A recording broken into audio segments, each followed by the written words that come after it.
Peace to the gods, peace to the gods. How's everybody doing tonight? Happy New Year to everyone. Hope you had a good holiday. I certainly needed a break. I needed it so bad. Got a good show lined up for you today. Today I'm going to discuss something that I think is badly needed. If my consultations are any indication as such, a lot of times when I give out information, I base it off my consultations and things that are going on because I try to give as much information as I can at one time instead of talking to, 30 different people about the same time. I say, okay, I need to talk about this today.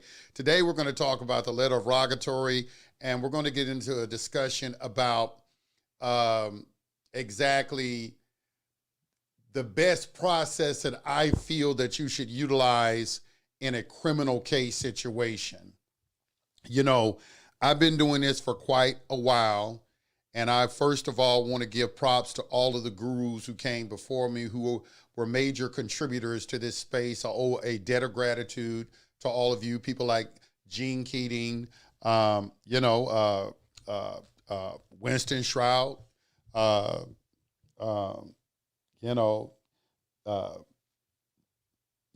all the other ones out there. You know who you are. Those just first two came to my mind. But it's a lot of people. There are a lot of people. And one thing that I have learned from not only their research, but my own, was that this is a civil matter.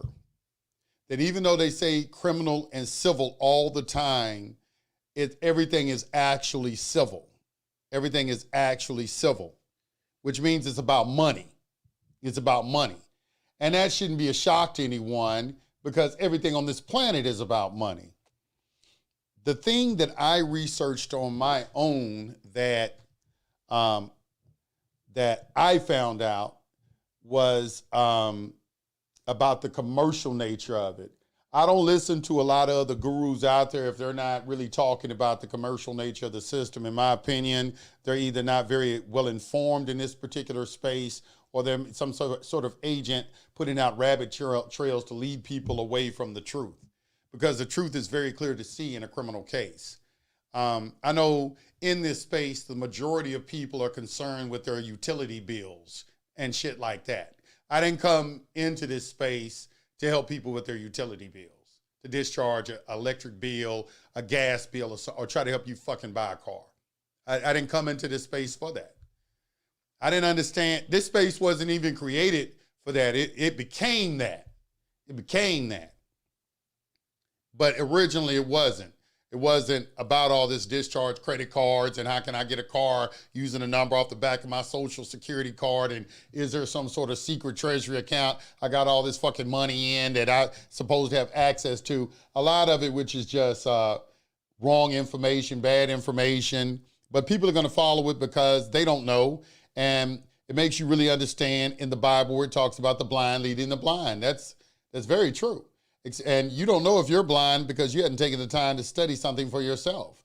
The only thing you can really depend on in this space is what you find out for yourself, not what somebody is telling you. And what I found out for myself is the commercial nature of the system. I was a jailhouse lawyer and a very good one to help people get out of jail and everything. And when I became a jailhouse lawyer, I wasn't intending to do that. That wasn't something I was looking to do. I was trying to help my situation. I was having a situation and I didn't know anything. So I was reading and studying and other inmates used to come by and they would see me and they say, oh, gee, you're a lawyer, you know the law. I said, I know a little something. Can you help me with my situation? Blah, blah, blah, blah, blah. I said, well, do you got your discovery? What is that? You don't have your discovery, you don't got a copy of your indictment or anything like that. So then I started helping everybody get copies of their indictment, writing a letter to the clerk. It is my understanding that I am entitled to one free copy of my discovery. Would you please forward such discovery to the following address? It's 2 pages. You know, did a lot of those to the clerk and got people's discovery, you know, get the discovery back. The first thing I'm looking at is the indictment. I want to know if it's been signed by a grand jury foreman. You know, a lot of indictments aren't even signed by a grand jury foreman. A lot of indictments, you know, are rubber stamped, you know. I remember one time I sent in an indicted release for 60 inmates at the same time, and they all came back the next day indicted. I know a grand jury didn't listen to 60 cases in one day. Come on, Georgia, quit, you know, who you fooling? If you're an attorney, you know it's rubber stamped. It's rubber stamped. Y'all treat this thing like McDonald's, man. Y'all running people through the drive-thru. And it's just a matter of course, and you don't really think about it anymore. You know, I see the game for what it is, and we're going to talk about that in depth today. But in the course of doing that and reading indictments, I came to find this thing, especially on the federal level in particular, I came to find that there seemed to be this common theme in all the indictments, in particular on drug cases, and that was they always would have contained in there violated interstate commerce. And so I'll keep seeing that, but now I never would have paid attention to that if prior to that, a sheriff's a major, he wasn't a deputy, he was a major, he was a sheriff. And he was telling me, you know, Jones, you know, you always talking about the Constitution. I bet you ain't never even read the Constitution, which a lot of you out there haven't either. A lot of you so-called patriots. How you gonna be a patriot? You never read the Constitution. How you gonna pick a party like Democrat or Republican and you haven't read the Constitution and don't understand it? It's beyond me. The word democracy is nowhere in the Constitution. But anyway, so when he said that to me, it made me read the Constitution. And when I got to Article 1, Section 8, that's where things really started to, a lot of light bulbs started to go off for me. Because I'm reading the powers that have been delegated to Congress. Now, prior to that, you know, there's this thing back then where people were talking about the fringe, the gold fringe on the flag, and they said that's an Admiralty flag. This is a military tribunal. You know, you hear all those type of things that people were saying. And so in my studies, I came across Article 1 courts and Article 3 courts. But I was reading the powers of Congress, and I said, well, they have the power in Article 1, Section 8, Clause 3 to regulate commerce. They have the power, Article 1, Section 8, Clause 9, to institute tribunals that are inferior to the Supreme Court. Article 1, Section 8, Clause 17, their powers of 10 miles square and all of their auxiliary insular possessions as well, like Guam, Puerto Rico, American Samoa, you know, those things. And so I'm reading all of this and I'm developing a foundation. And that's why I tell all of you, you want to start somewhere, start with the Constitution. You have to start with the Constitution because the ambit of their delegated authority is derived from that document. And please don't sit here and say that the Constitution is dead. It's not dead. It can never die. The Constitution gave birth to this fake Constitution. Without the real Constitution, the fake Constitution couldn't exist. Because the fake Constitution is a product of Article 1, Section 8, Clause 17. Because constitutions are used to create corporations. Now, you would know that if you took the time to look up the word Constitution in a Black's Law Dictionary, and I say around the 5th sense of the word, you'll get that definition. Under, I think it would probably be under parliamentary law.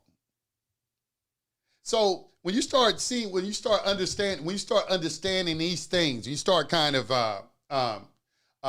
understanding how you can have a government inside of a government, how the Constitution allows for a government inside of a government. Because the United States is separate. It is separate. It's what they call the territories. Before a state becomes a state, it's a territory first. And when it's a territory, it's under the plenary power of Congress. Now, plenary means all powerful, meaning the power that's been delegated to them by the Constitution, nothing supersedes it. Not another branch of government. They cannot infringe upon that. They have all authority and all power over that object of the authority that was delegated to them.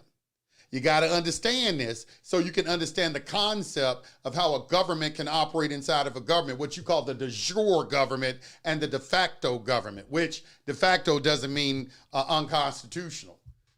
You need to go get a American jurisprudence and understand what de facto means. De facto doesn't mean it's unlawful. De facto just means you acquiesce to it. That's all it means when you say de facto. So when you get this foundation down and you start reading people's paperwork and you study something called the Statute Merchant by Edward I in 13, and you read that, it's going to say the commercial bond so established. Get that in the Black's Law Dictionary, and you will find that at the second sense of the word, the commercial bond so established. And you start looking at people's discovery and you see filings of commercial bonds.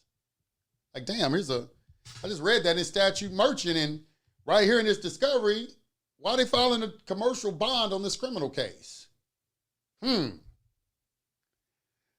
Wow, okay, all right. Then I'm reading the indictment, and they have violated interstate commerce. Well, Congress has the authority over interstate commerce, not the other two branches. And what is this law that they keep talking about? What is law? What is law? Law has authority and power to operate within a certain jurisdiction. Because we have something called judge-made law, which you call common law also. That is something that the Supreme Court promulgates. And then we have statutory law. Okay? So how do I know which law is operating? Do they interact with each other? Do they complement each other in any kind of way? This was the course that I decided to take to try to decipher all of this, try to find out and figure out, well, how does all of this stuff interact with each other? How did they get this authority? Did they truly fool us? I'm like, well, no, I have to tell you, if you're a sovereign, I got to take accountability for that. So I'm never going to put that on them that, well, I got fooled. That's why there's a Roman maxim that says, he who can be fooled, let him. So I can't pass that off on them. I wore this badge L on the end of my name. I'm a God. I can't never put that off on them. So I got to take accountability and responsibility for that. I got to accept responsibility for that. I got to understand that nothing comes in my space if I didn't think about it. It's called the law of attraction. I am a God. I create my reality. I can't say that in the next step, say that, well, I didn't ask for this over here. I'm creating my reality voluntarily as well as involuntarily. And unfortunately, many people are creating their reality involuntarily. They're not doing what is called constructive thought. But anyway, so in going down this course of action and doing all this research, it's a couple of phrases that I have to emphasize. One of them is plenary power. You have to understand plenary power if you want to understand how the federal government exercises jurisdiction. You have to understand separation of powers. And you have to understand delegation of powers. These are doctrines in law.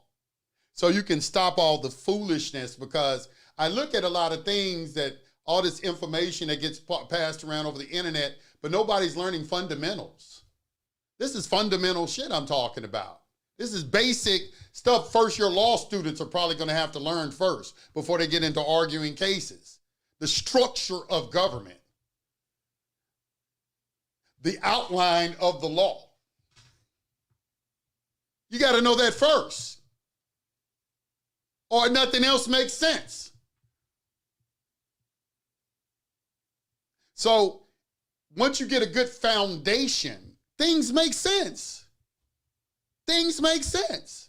People are going to start calling you an agent because you're going to be saying, nah, bro, you wrong, man. And I hate to say it, man. I know you've been told that bullshit, but that's not really true, what you're saying there, bro. Like, one of the prevailing thoughts in this space is, as a sovereign, you can do anything in the public that you want to do. And that's what they accuse a lot of people in this space of thinking, and they are absolutely correct. Probably the biggest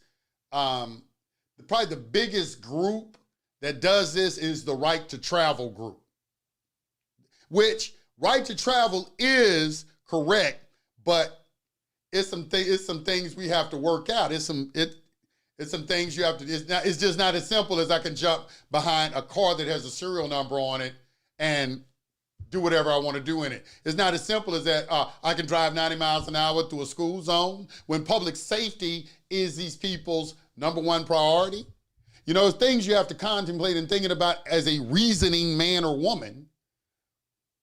You have to think about these things. Because I'm going to tell you, I'm sick of this sovereign citizen label. That was the biggest thing that pushed me, because I have a family and I don't want people to be saying, you've been involved in that sovereign citizen stuff?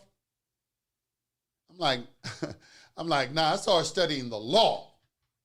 And then when I started doing that, I was able to determine who really loves the law and who doesn't. Because a person that really loves the law, they're gonna study all the nuances, all the principles, all the maxims. They're gonna study all, because they understand that those are the building blocks of the law. Just like if you're gonna be, a scientist, you gotta start with the atomic, the atomic chart, the periodic table of elements. They're the building blocks. How you gonna start, what I'm saying? That's what all of this is. I know that I don't know if it was Iredale or what Supreme Court Justice, the first Supreme Court Justice, the ones who adjudicated Chisholm versus Georgia. I'm not really sure which one it was, but he gave a speech to a class in Philadelphia, the University of Philadelphia, back in 1700s, and I was reading about it. And one of the students asked him, he said, hey, look, there's a lot of stuff to learn. How are we supposed to learn all this stuff? And he was saying, look, you're not supposed to be studying all this stuff. You're supposed to be studying the principles, the maxims. Principles are few, methods are many. Principles are few. You learn a principle, you can see the methods in 100 different ways. That's why you see so many damn processes out there that somebody can keep telling you, yo, this is the best process. I'm not listening to that. I'm going to examine your process and see whether or not it contains the proper principles. And if it doesn't, it's some bullshit. And I only have to look twice at it. You can sell it all you want. I know it's bullshit. Because I'm looking, does it contain the principles? I'll say the same thing about religion. Does this religion contain natural law principles? Because if it does, it's going to carry on for a very long time. If it doesn't, it's going to fizzle out. And 2,000 years of Christianity is not a long time. So that is still out. The jury is still out on Christianity.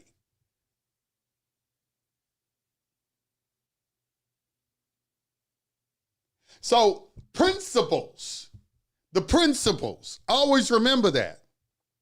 So one of the things in what we're about to discuss, in order for you to understand why you're doing what you're doing, is you need to know the nature and cause of the action first. And that's why it necessitates for us to study the Constitution, because by doing that, we can locate what jurisdiction they're operating in, no matter what they tell us. And that's why we can use the Constitution against them using cornering questions. I'm sorry, is this a criminal or civil action? Well, this is a criminal action. You got caught with 50 pounds of weed and 100 kilos and 14 AK-47s. How do you plead? Okay, thank you. Let the record show and reflect that the action being brought against the defendant is a criminal action. Now, I have another question for you. The Constitution for the United States of America only grants this court two criminal jurisdictions. One is under the common law, and the other constitutes a condition of contract under criminal aspects of a colorable admiralty jurisdiction. Now, for the record, would you please tell this court and myself under which two of these criminal jurisdictions you're intending to try this criminal action? For the record. Everything is for the record, because I'm taking it to the appellate court, and we're going to test it there. The higher you go, the more constitutional it becomes. Always remember that. The higher you go, the majority of people went on the appellate level, especially using processes like this.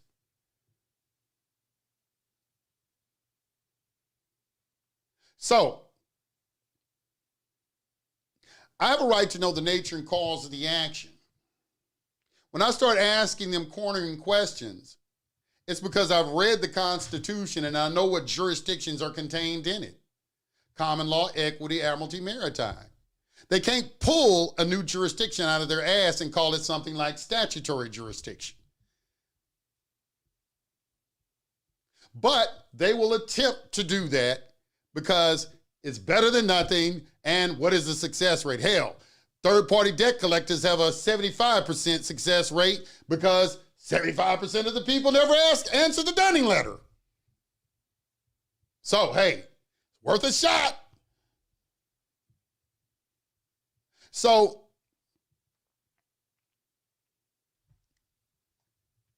when we make a determination that it is an admiralty jurisdiction, because it's not common law, they'll tell you that there has to be a corpus delicti, an injured party with a sworn out complaint. If I'm going to be a true felony is one of the, I think the 9 deadly sins, I think like burglary, killing, rape, theft, it's like 9 of them. I just posted it in my Facebook group, the 9 original common law felonies. Because that Duarte case versus United States made me go and start researching, well, what is a common law felony? You ought to Google that. Google what are the original common law felonies? Google that right now. Somebody posted in the chat. Going to trip you out. Those are the only things that constituted a felony.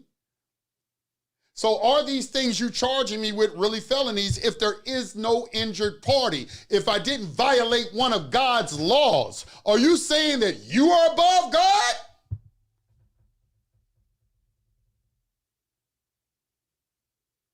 You got to ask these questions if you're going to be a true sovereign. Because aren't you supposed to be honoring God? And aren't your public servants supposed to be honoring their constituents?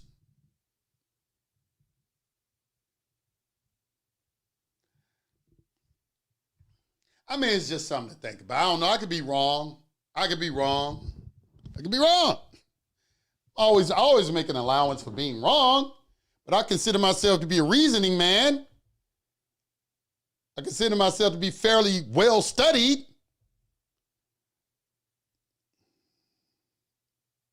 So, through the process of elimination, it's not common law. It's not equity, because equity don't have a criminal aspect to it. That leaves maritime admiralty, which is minor differences between the two. But both are civil. This is where your debtors' prisons came from. So they don't have no other option. That's why they don't ever want to tell you what it is. That's why they've developed all these creative ways to obfuscate the question when you ask it. Sir, you're not going to be coming in my courtroom today asking that. Sir, today we're not going to be entertaining your sovereign citizen tactics today. I'm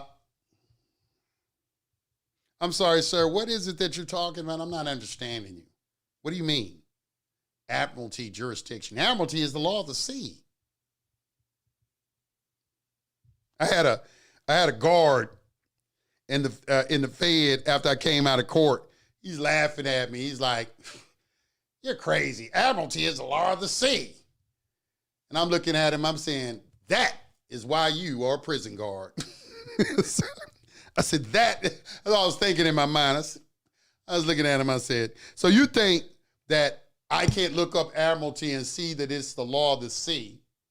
But I've learned to understand in law that that's not, just reading the definition is not the end all and be all. You need to go and study the subject matter. And in studying the subject matter, I see that the law of the sea is not about the locale, but it's about the subject matter, because they don't make contracts at sea. It's about contracts. It's about the nature of the activity, which is commerce, and 90% of commerce goes over the sea, and then you got 90% that goes over the land.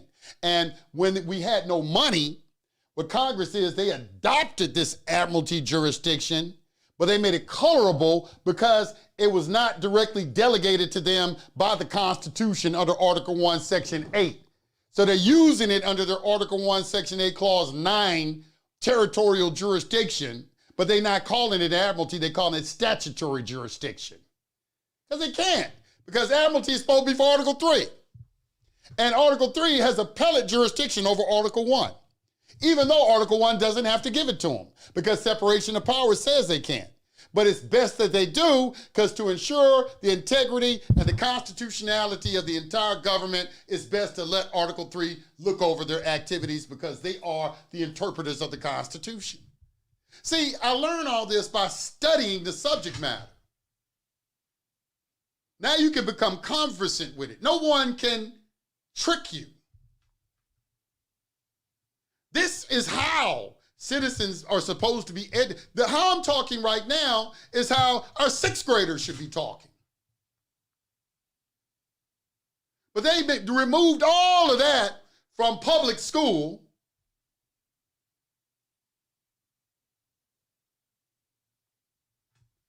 and made sure you didn't understand nothing about civics, but then sit back and tell you ignorance of the law is no excuse,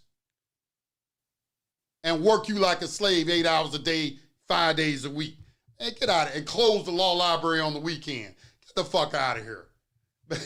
They tripping, man. That's tripping. Hey, tripping. Anyway, this letter of rogatory. What is a letter of rogatory? What is a letter, an attorney letter of advice? Well, I was giving you that opening salvo to, prepare you for that, in that you need to know that it's civil first and foremost.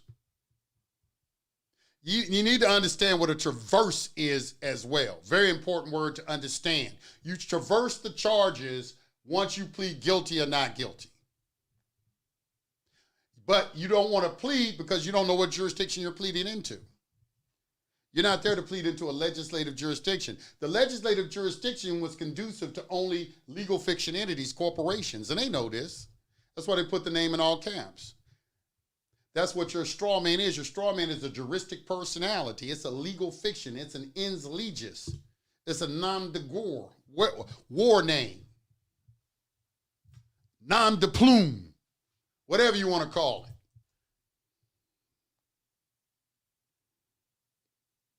It is a construct of the mind, an idea in the head, some shit that they made up.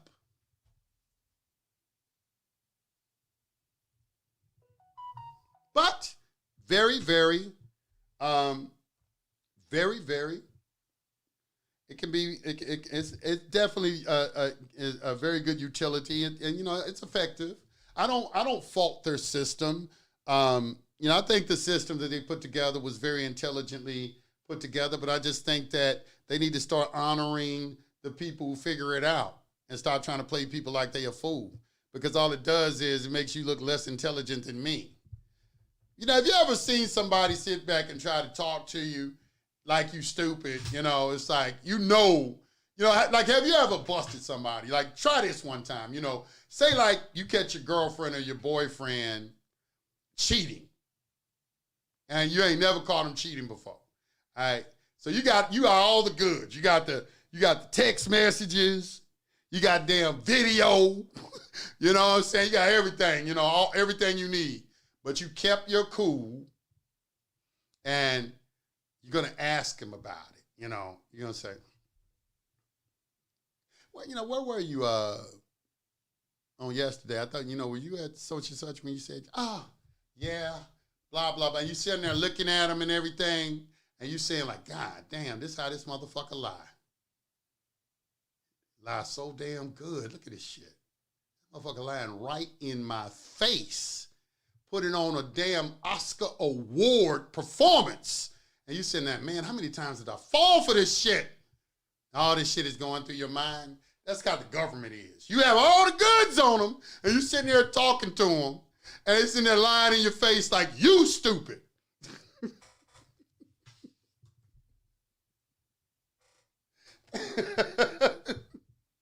You know, and you know, sovereign citizens, you know, they always have to label something. So, see, that's a very, very effective technique.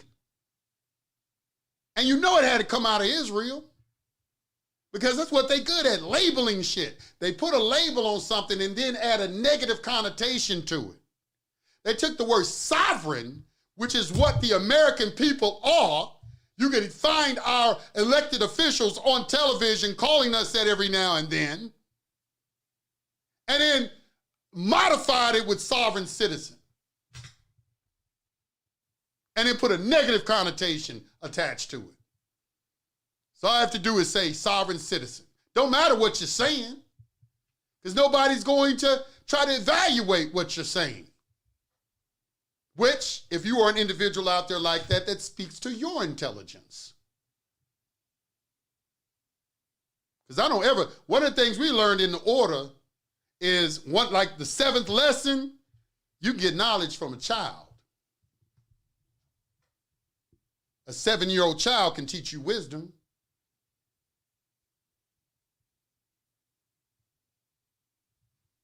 I don't take nothing for granted. And conspiracy theory is a term concocted by the CIA.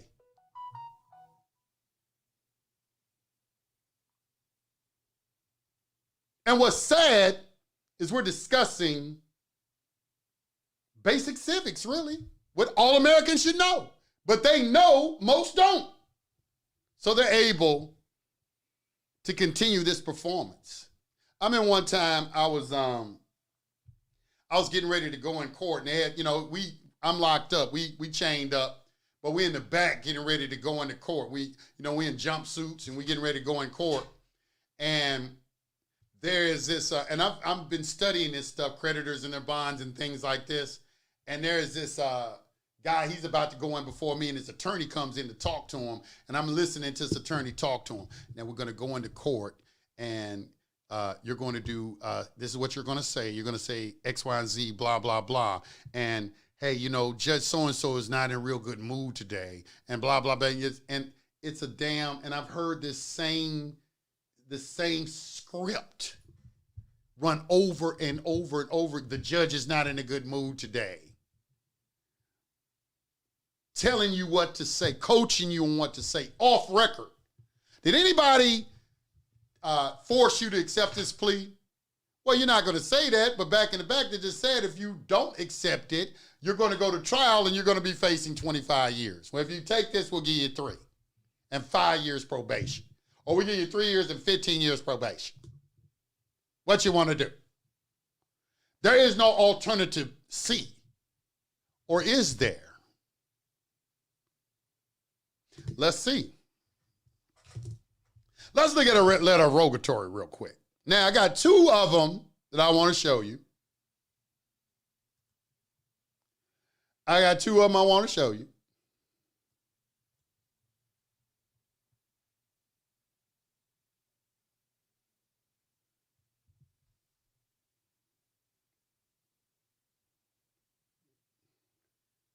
Tamar, let me tell y'all something. There is a woman in the chat. Her name is Tamar Lee. She is with me. As far as we're attempting to. She just started her own little service that she's offering to prisoners as well. And I would highly advise. Listen, let me tell you something, man. The girl is nice with her information. I'm not just saying that because she's associated with me. I don't do that. I'm gonna give her props. She used some of this stuff that we're talking about, but she did go about things her own way and came out on top. And it was just like when I think back, I just say, man, yeah, it couldn't be nothing but God was helping you. That's what I was thinking. I said, you've been touched by God. Like I felt like I was. And it's like, hey, very, very small percentage of people have done what she's done and come out on top. And she's very intelligent, very astute, very, very articulate. She's, she hasn't been studying this as long as me. But I mentored her on a lot of things. But she's learned a lot of things on her own. And her ability to, her insightfulness, some people, sometimes you can have two different set of eyes on things and people see things from different perspectives. She would just let me listen to I guess it would be like a letter of Rogatory today. That's why I'm doing this show, actually. It inspired me to kind of do this show because she read me what she had written. She had actually customized her own introductory speech. And when she got through just reading it to me over the phone, I was like, whoa. I said, who wrote that? She's out there, nigga. She get hood on your ass. She from Chicago now. She can go from the boardroom to the trap in 90 seconds. So be aware of that. Just like I can. But she I was like, wow, I was very impressed with that. Her penmanship with that. And sometimes I think she doesn't give herself enough credit. And I've known her for quite a while. She was in real estate and did some things in that. And she was very good in that. She's always been, was able to have that very, very professional type of appeal, professional type of air about herself. And I knew that once she had gone through this and came out at the other end and she said, look, I want to help people. I knew she was going to be very good at it. I said, man, hey, I'm going to be honest with you. If out of all the people I think I could pass the torch to, I was thinking it would be a dude, but I'm beginning to think it's a woman. I'm just saying. I'm telling all y'all that in front of y'all right now, where I think how bad she gonna be in this information. That's what I'm saying. Like somebody told me that. They said, man, you study this, man. He said, with your memory, they said, you learn this information, you're gonna be a beast. And I went and learned it. I ended up being a beast. But so I'm saying that about somebody else. She's still, she a couple of years in and she's exploring.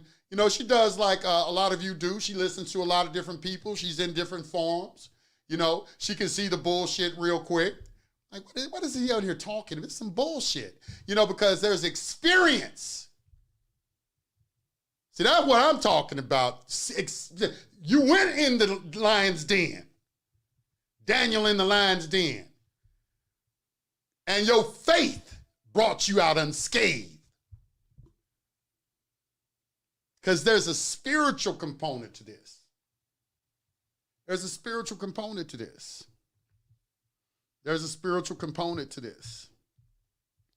And I made sure in my journey, and I want to harp on this real good because I know we got guys in prison who listen to me, and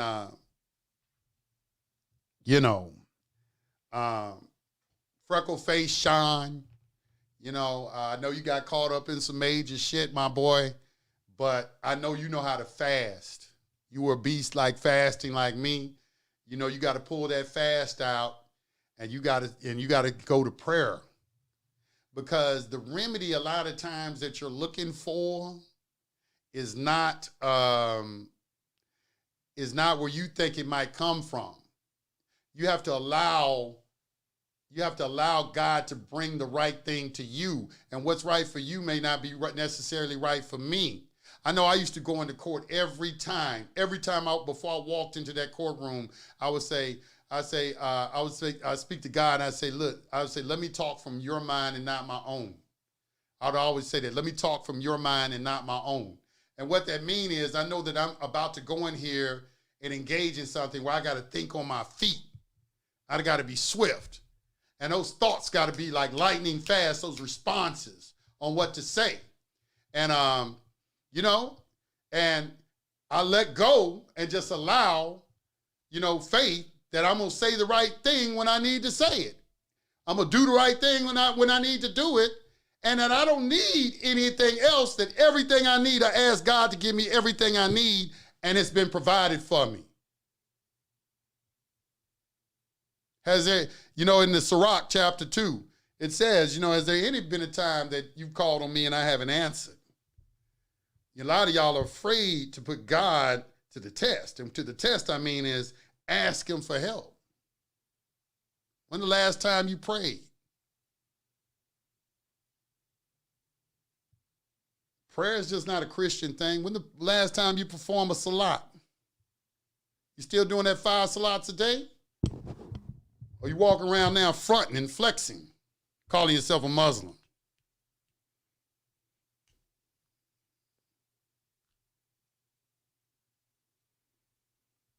Jesus Christ prostrated in the garden. He didn't stand up and pray like this. Whenever Jesus Christ prayed to God, he prostrated like the Muslims did. And as a matter of fact, every time he greeted someone, he said, Assalamu alaikum. Look in the New Testament. Every time you see Jesus say, peace be unto you. What do you think that is? He spoke Aramaic, which is a form of Arabic. What do you think he was saying? Assalamu alaikum. Not to cause any division between Christianity and Muslims, because really you look ridiculous, because y'all both all have the same patriarchs, and you really both have the same basis for your faith, with some minor differences and disputes, like was Jesus crucified or not. I tend to be with the Muslims on that too. And we'll have a class one day, and I will show you. That will be a very, very good class, and I'll show you why. It's not just saying that I'm biased toward them. It's not that. It's looking at, okay, yeah, I see what you're saying. One of those kind of things, and I'll leave it up to you. But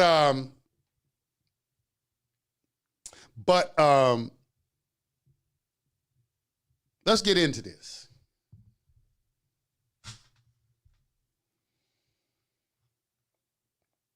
Y'all follow Tamar Lee, and put your Instagram up, and so the people can follow you too, because she can really, if you in a criminal, she deals with criminal cases. Don't be calling her asking her how you gonna discharge a car and all that. She handles criminal cases. That's all she deals with. Be calling about that bullshit now, all that other shit y'all like to talk about. Ain't nobody there to do all that. We're trying to help people regain their freedom, who are deserving of it. All right, where is this thing? I'm looking for this thing. Where is it at?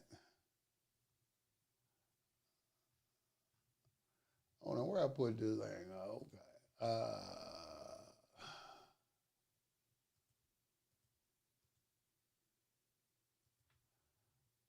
Okay, it's not.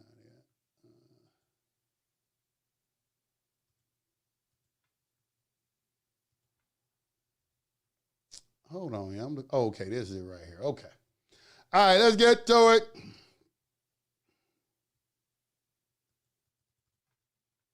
Now, there are two, these are generic. Okay, generic means I would highly suggest that you modify these, but I want you to understand the principles behind them, which is what I'm going to try to explain to you today and why you use it. Now, there are two different approaches. There are two different approaches used in both of these letters. One is using more of a religious approach, almost like a Hebrew Israelite type of approach.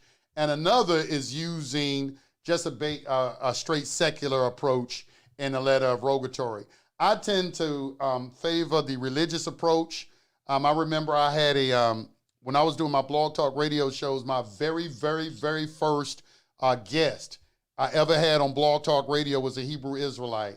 And he was a gentleman that he had got caught up squatting in houses in Atlanta, back then in the around 2010, 2011, people were trying to, take houses by adverse possession, squatting in them and things. Some of you may know about that. But he got caught up in that, and he took it to trial, and he won. When he went to trial, only other person I know won going to trial like that. And but his approach was different. He went to trial. They put him on the stand. When they asked him questions, every response that he gave to them was out of the Bible on property law. He used all the property laws from the Bible in one.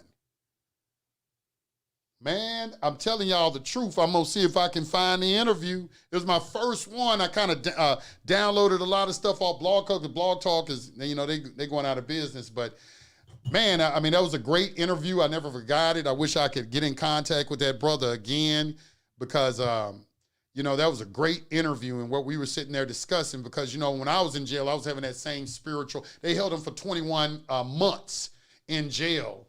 And, you know, I was going through that same ordeal and I have him come out on top like that. You know, I'm like, yeah, but he used a different route. That's what I'm saying. He didn't use the route I used. I used a commercial route. He used a religious route and went before a jury and came out on top. So let's read some of this right now. It says, I've been studying law for about 30 years as a hobby. I used to believe, as so many so-called patriots have, that the government and attorneys and judges are doing things wrong and violating the law and the Constitution. How ignorant I was. I was like the people of Jerusalem when the prophets were telling the people and the king of Jerusalem that Yahweh loved the people of Judah who were slaves to the king of Babylon better than Yahweh loved the people of Jerusalem who were fighting against the king of Babylon. The old way of believing that the patriots of Jerusalem were more loved by Yahweh than the slaves of Babylon was before I got a clue and understood the prophets. Then I was a child mind.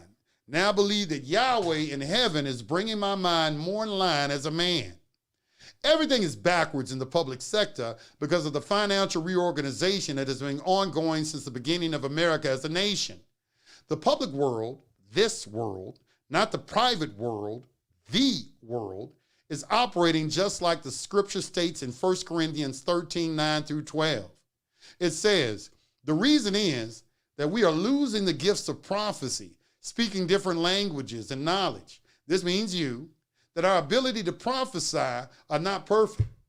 But when perfection comes, the understanding of what is love is this what motivates you? The things that are not perfect, reasonable, comprehensible, and easily understood in terms of logic will end. When I was a child, I talked like a child. I thought like a child. I refused to grow up intellectually and smell the roses. And this is so true. Some people, I do believe that their intellectual maturation has been retarded. And I don't, I don't know why. You know, some people just like, and I think I do believe that religion can do that to people. Religion is the biggest culprit of that, of retarding people's spiritual development because you stay locked in to one way of seeing religion your entire life. And anything in reality is either growing or dying. Change, the only thing that doesn't change is change. So you should be growing in your religion, maturing in your religion, getting deeper and deeper understandings of your beliefs and your faiths. Not just going to church every day and listen to a preacher give you a motivational speech. You think that's the pathway to immortality? You got to earn immortality. Remember that. It goes on. When I became a man, I learned what is love and practiced it to my fellow man. I stopped those childish ways, believing God's agents are wrong. It is the same with us. Now we see a dim reflection. Now this is very interesting. He calls it a dim reflection, as if we were looking into a mirror. An unclear vision that is backwards. Right is left and left is right. But then we shall see clearly. Now I know only a part, but then I will know fully as God has known me. Now, I'm going to say this, and his interpretation of it may not be the same interpretation of it as mine, but I'm always reminding myself that I am the creator of my reality. You know, you constantly, one of the first things I had to do is stop denigrating the government and blaming the government for everything. I remember, you know, when I first got into this as attorney, he said, this is the first thing he told me. He said, we can deal with the ones like you as the angry ones we can't deal with. And I would urge you to remember what I'm saying, because that anger is one of the reasons they don't like to tell a lot of things, or they don't do a lot of things, or maybe even give you mental evaluations to try to see you're one of these people that know this information. You're going to go blow up a federal building? You're going to run a truck through a crowd? Not everyone needs, a prosecutor told me that too. She said not everyone needs to have this information. But how we determine who is the ones that need to have it and who are the ones that don't? Who is the ultimate arbiter and the decision maker of that? And what gives them the right? I don't know. It's above my pay grade. Now we see a dim reflection as if we're looking into a mirror, an unclear vision that is backwards, right is left and left is right, but then we shall see clearly. Now I know only a part, but then I will know fully as God has known me. And this pattern, I want to share something with you for those with vision. Government attorneys and judges are not your enemy. You are your own worst enemy because you do not understand the law, which is the commands of Yahweh. And I agree with this. That's a deep, deep, deep statement. More deeper than what when it appears on his face. Much deeper than what it appears on his face. A number of people I'm working with have been offered an attorney by the courts in which the straw men of the people have been charged with criminal charges. Now understand, there are Supreme Court rulings that people cannot be put in prison for the crimes of the straw man if the people have not been offered legal counsel at criminal proceedings. Therefore, judges almost always offer the charged entity the assistance of legal counsel from a licensed attorney if there is a chance of one of the people being jailed after conviction of the straw man. Since the government and the public are in a financial reorganization, the public and the government have no commercial energy to execute on any criminal charges. They can't make claims. This is why when y'all want to make them prove they claim through conditional acceptances, you know, it's almost like you're warring with the Constitution, because under the 14th Amendment, you cannot question the public debt. That's why you always hear me say I don't do conditional acceptances. Now, first off, I'm gonna do an all-out acceptance first, and then if they get into a back and forth with me, I might switch up to a conditional acceptance then. But I'm always gonna give them the opportunity to accept an all-out acceptance first. Now, this is just my philosophy. You don't have to follow it, but maybe you should take some time to read the 14th Amendment and understand that all this is about the national debt. There's a reason that they put that in the 14th Amendment. This is where acceptance for value came from. This is where not to get into public controversy came from. This is where do not traverse the charges came from. This is where do not go to trial came from.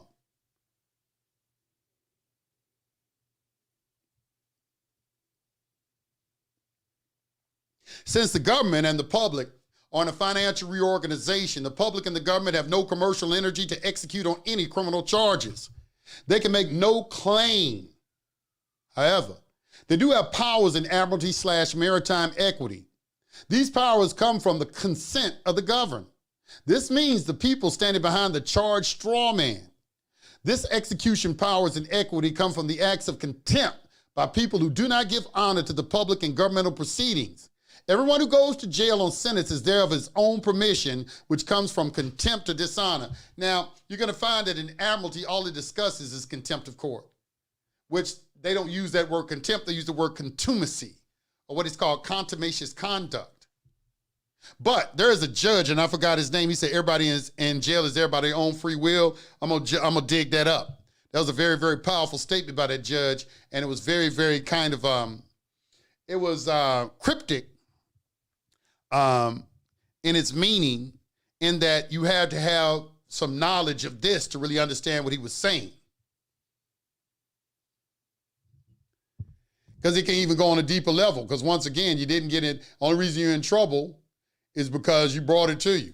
I think Genghis Khan said, he said it was either him or what's his name?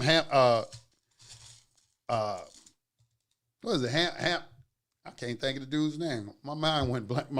I'll think of it in a minute. He said, if you had did no wrong, God would have not sent me here to punish you. If you did no wrong. If you had done no wrong, God would not have sent me to punish you. Think about that.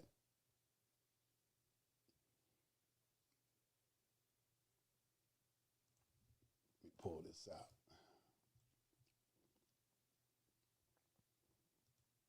Hannibal. I was trying to think of his name. Just popped in my head. Hannibal. That's what I was thinking about. Hannibal. All right, let's go. So, everyone who goes to jail on sentence is there of his own permission, which comes from contempt or dishonor. When the court offers one of the services of an attorney, this offer is the commercial draft. The court is the drawer, which is the debtor. The offeree, the patriot, is the creditor or the drawee. He is the banker, which can honor the court by acceptance. To fail to accept the offer is to go into dishonor. To go into dishonor is the contempt. This makes the patriot a debtor to the court, which empowers the court by voluntary consent to carry out the execution of a charge that is not supported by the rules of evidence, as if it were a common law conviction. And anyone that has ever been involved in a federal proceeding knows that 90% of people go to jail with absolutely no evidence. All they got is some people telling on you. Conspiracy, another fiction.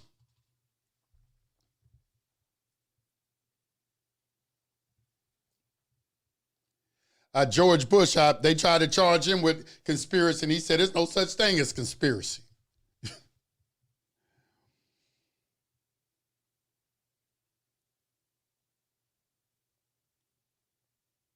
It goes on. The prison sentence is for contempt of court by dishonor. I want you to write down acceptance for honor.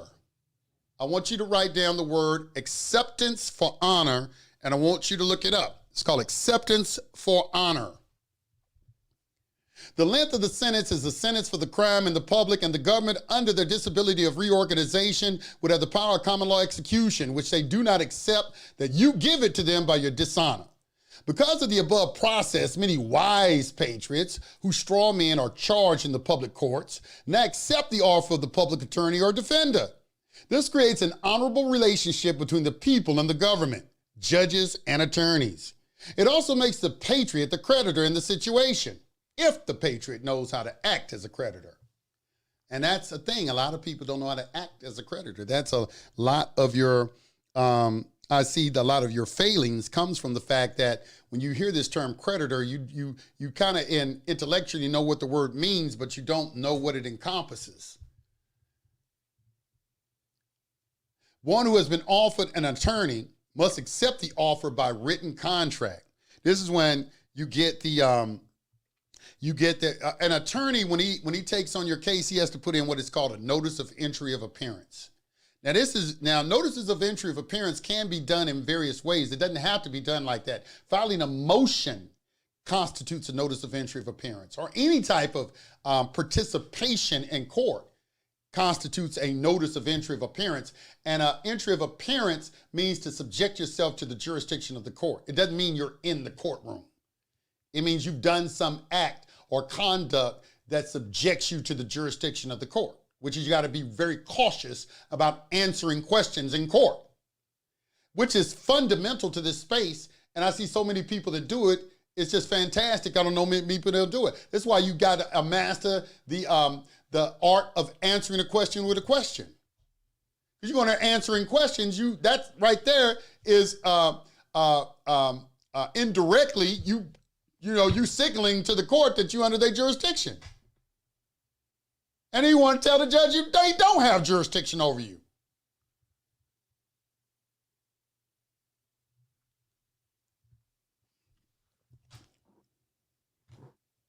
So you got to get this notice of entry of appearance, and you're going to put right across it at a 45-degree angle, acceptance for value and return for value, all right? And you're going to put your social security number on it without dashes, closed account, and you're going to endorse it.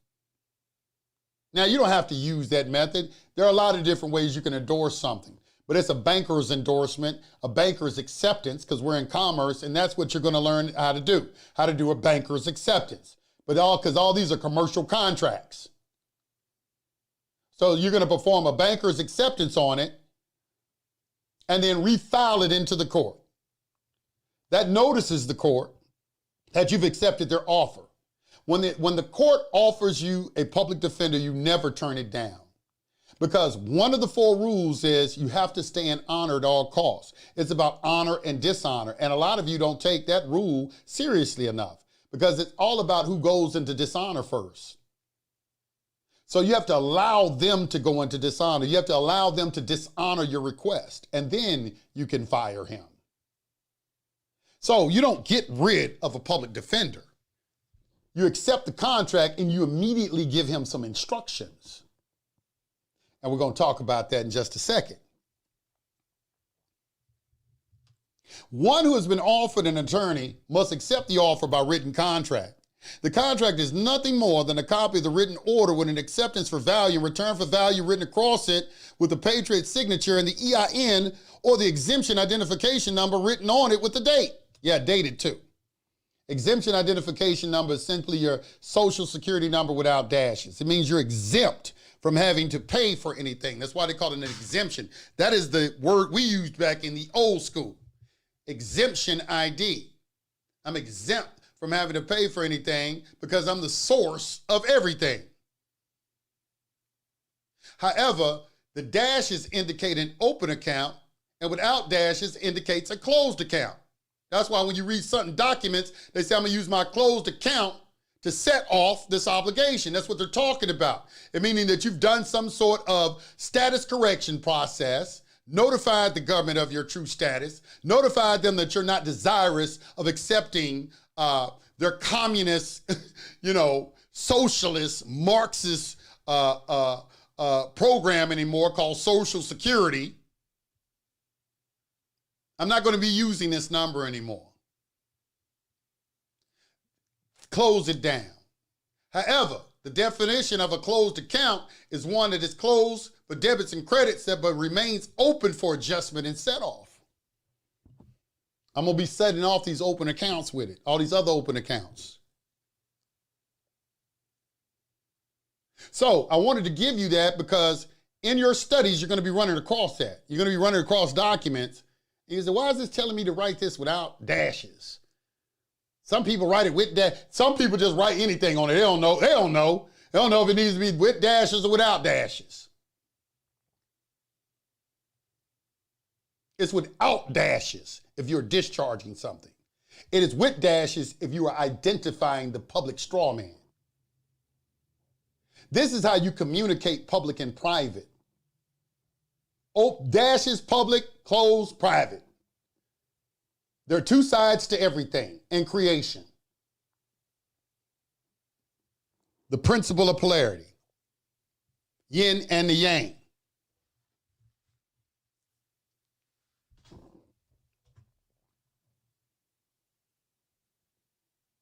So the contract, hold on.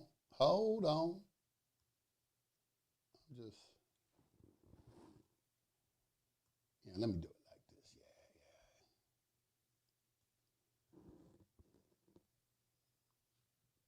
Yeah. Okay, so let's keep going.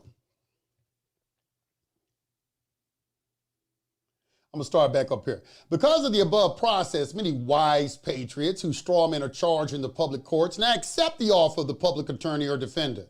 This creates an honorable relationship between the people and the government, judges and attorneys.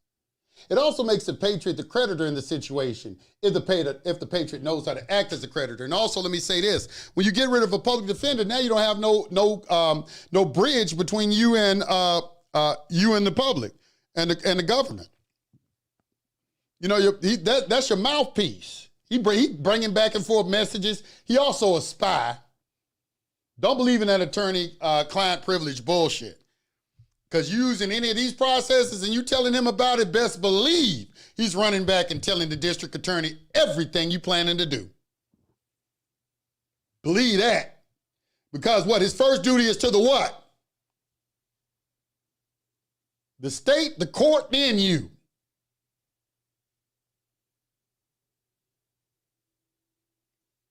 Okay, somebody got in there. It says the quote is, "I'm the wrath of God. If you had not committed great sins, God would not have sent a punishment like me upon you." Yeah, that's beautiful. Who said it though?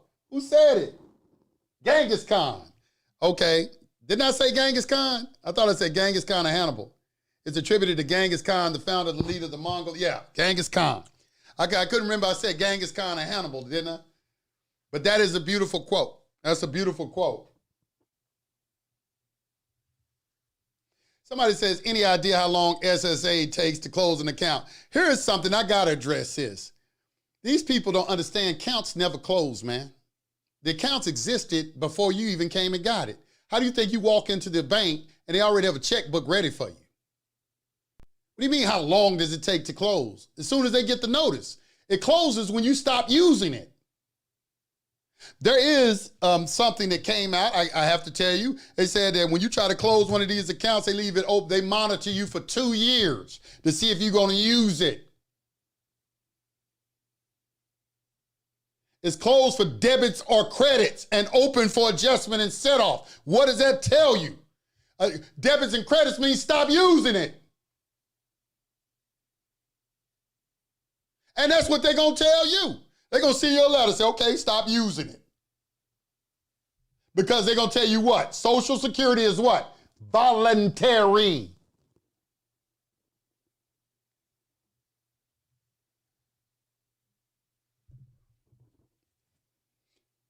What do you mean they said he couldn't? And then why you got a SA 521? Pull it up on the internet, SSA 521. Somebody pull that form up for the people in the chat. SSA 521. Pull that form up for them so they can look at it. All right, so let's keep going. One who has been offered an attorney must accept the offer by written contract. The contract is nothing more than a copy of a written order with an acceptance for value, return for value written across it with the patriot's signature and EIN or the exemption identification number written on it with the date.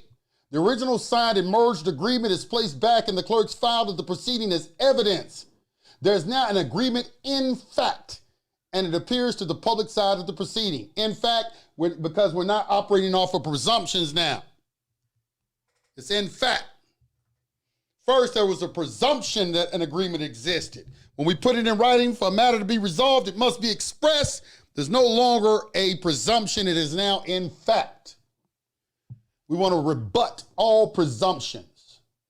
Neutralize them. Do not let any presumption stand.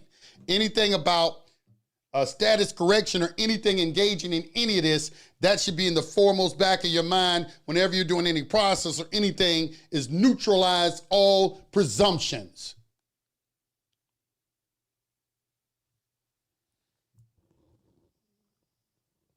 So we keep going. After the agreement, in fact, is established, the patriot, after being a creditor of the agreement, has the capacity to draft the appointed attorney to carry out whatever honorable functions the patriot has for the attorney to address the substance and the procedure of the charges. This can be done by the use of a letter rogatory. Now let's talk about this name, letter rogatory. A letter rogatory is an instruction from one court to another court when you look up the definition of this word. And I don't understand why they would call it, I just call it an attorney instruction letter, but it's based off the principle that you as a private citizen are your own court. These are how the common law courts were formed. The courts were formed by the people of your peers. So when you look up the definition and you see, it's like, well, wow, this is an instruction from one court to another court. Well, it's rooted in the fact that you as private citizens, you are the court. Court is not a building. Court is paperwork. That's a court building where court is held. Court is paperwork. How can there be a court without paperwork? Okay. Oh, where are the likes at? Let me see where the likes at. Likes better. Oh, no. I got to pause. We got to do something about these likes, and we got to do something about these donations too. Y'all ain't going to have me going full throttle. Full throttle and not showing no, I'm not going to stand for that today. I'm sorry. You can talk about me all you want. Call me money hungry. I don't give a damn. I don't care. Get them likes up. Get them likes up. At 333 and there's 518 people in here. Just insulting. I'm incensed. Somebody make me feel better. Get them likes up.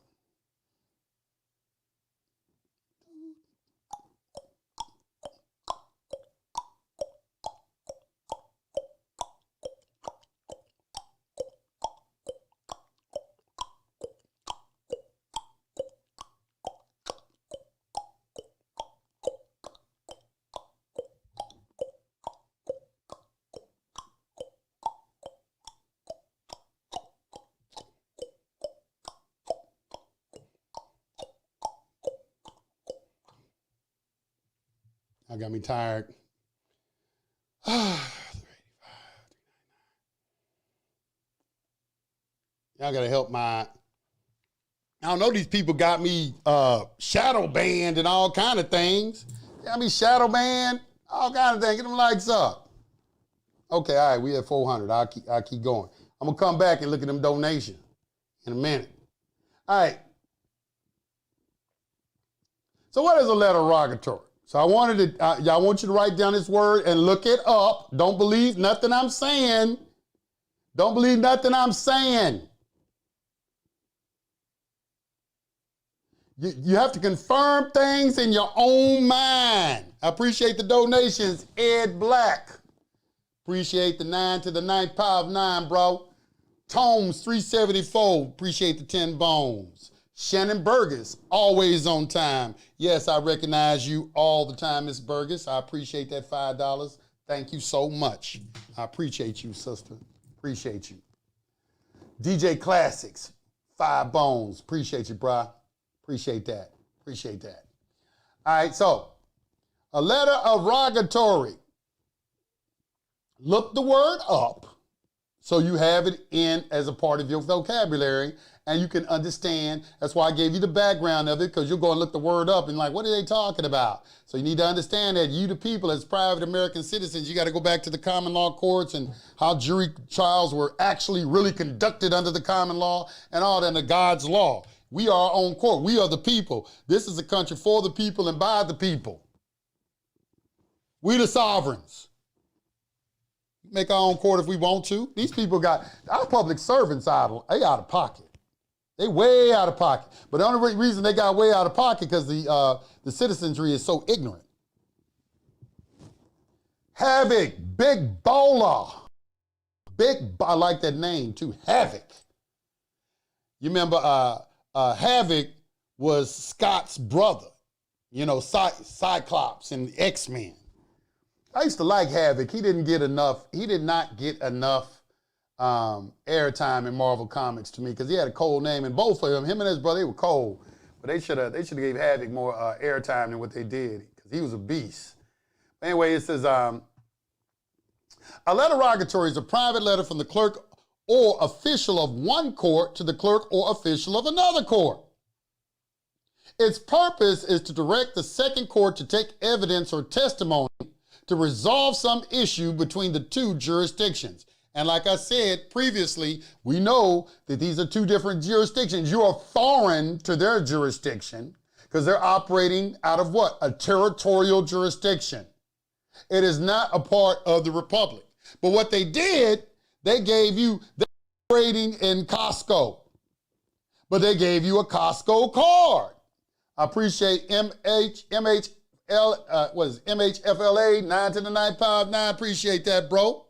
And Vin and Diesel, the 1999. Hey, man, thank you. I appreciate that. Appreciate the love. Appreciate the love.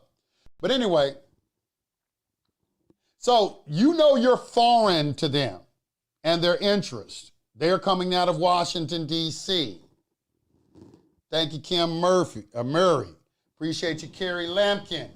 Kim D. Murray, appreciate the $4.99. And Carrie Lampkin, $10. Appreciate it. Thank you. Get the picture? The government and the judges, attorneys, prosecutors, etc. are members of a foreign government with its foreign court. Their government operates as a commercial corporation for profit and gain to make a revenue off of persons by confusing the people. And that's how they make their money, by confusing you. I want you to write down that profit and gain. That is a very important term in accounting and taxes.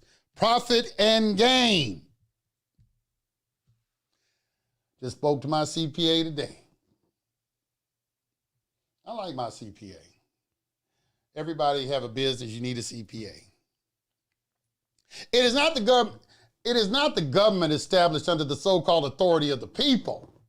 It is morphed into a foreign, military, democracy of fictitious persons that is reorganized commercially, bankrupt if it were an individual.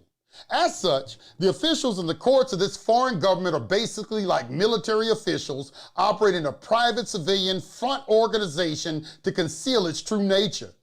In any military court, there are no entities permitted to practice therein who are not military officers.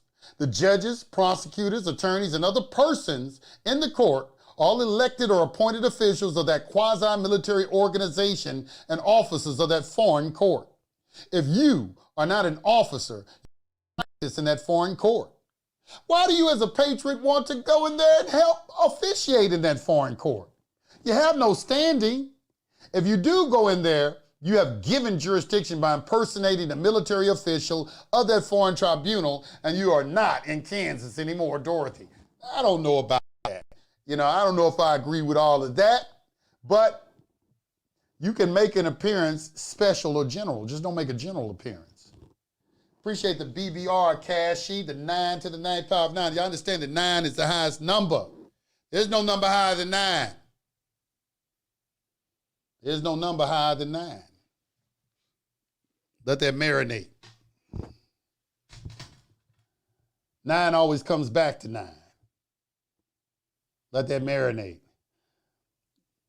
2 times 9 is 18. 1 plus 8 is 9. 3 times 9 is 27. 2 plus 7 is 9. 4 times 9 is 36. 3 plus 6 is 9. Just think about it. You can find all the different ways you can do it. There's no number higher than 9. Ether. Appreciate you, bro. Appreciate the 4.999. So in order to help officiate the charges against this fictitious straw man in their foreign court, you, as a living soul, write a letter rogatory to the officers of that court to help them officiate the issue. The letter specifically gives assistance to the appointed attorney so he can help them resolve the created dilemma. A letter such as the following example establishes duties for the appointed attorney pursuant to your request. Note that the charged entity is a fiction and cannot do anything in its own defense. And also note that the straw man was created by the foreign military venue as their vessel of commerce. Now this word vessel, you know, we were hearing that we're operating in Admiralty and this word vessel. Maybe some of you want to do some more research on that term, because I did a lot of research on it, and it was one of those words where it was very difficult to find a lot of information on, just like territory. Like, it was hard for me to find some good information on territory. It was hard for me to find good information on Article 1 courts, Article 1, Clause 8, Section 9. You start doing, like, you will see that, damn, they trying to hide this shit. I mean, you can't find nothing that really explain this shit to you. And that's when you know those are the roadblocks that have been put in place to prevent you from finding out the truth. By as I always say, obfuscation, muddying up the water. So we're going to write this letter rogatory, which I call an attorney instruction letter. And you can title it that if you like. If you are so inclined, though, to assert your sovereignty, letter of rogatory would be more appropriate, if you understand why you're using that term.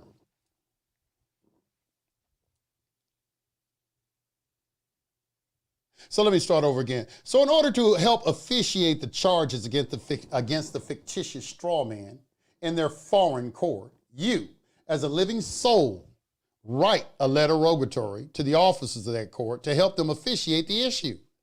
The letter specifically gives assistance to the appointed attorney so he can help them resolve the created dilemma. A letter, such as the following example, establishes duties for the appointed attorney pursuant to your request. Note that the charged entity is a fiction and cannot do anything in its own defense. Also note, the straw man was created by that foreign military venue as their vessel of commerce. You did not create her. They are just testing you. Remember in the movie The Recruit? Al Pacino's character, who worked for the CIA, stated that everything is a test. Even when you think it's not a test, everything is a test. And this is true. There is no time when you're in court that the judge is talking to you that it's not a test. Every time he opens his mouth, it's purpose. There's purpose to anything he's talking to you about, even if it seems innocuous. Remember that.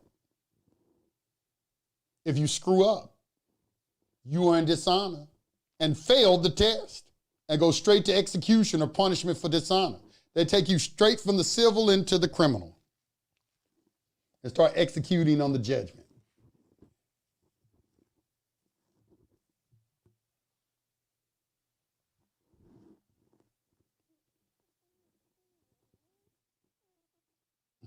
Somebody said you can put return to sender on any summons and they will leave you alone. But if you ever get pulled over, they arrest you, of course, because they issue a warrant for your arrest. Crazy. What are you talking? No, I don't suggest that you do that. We don't do that.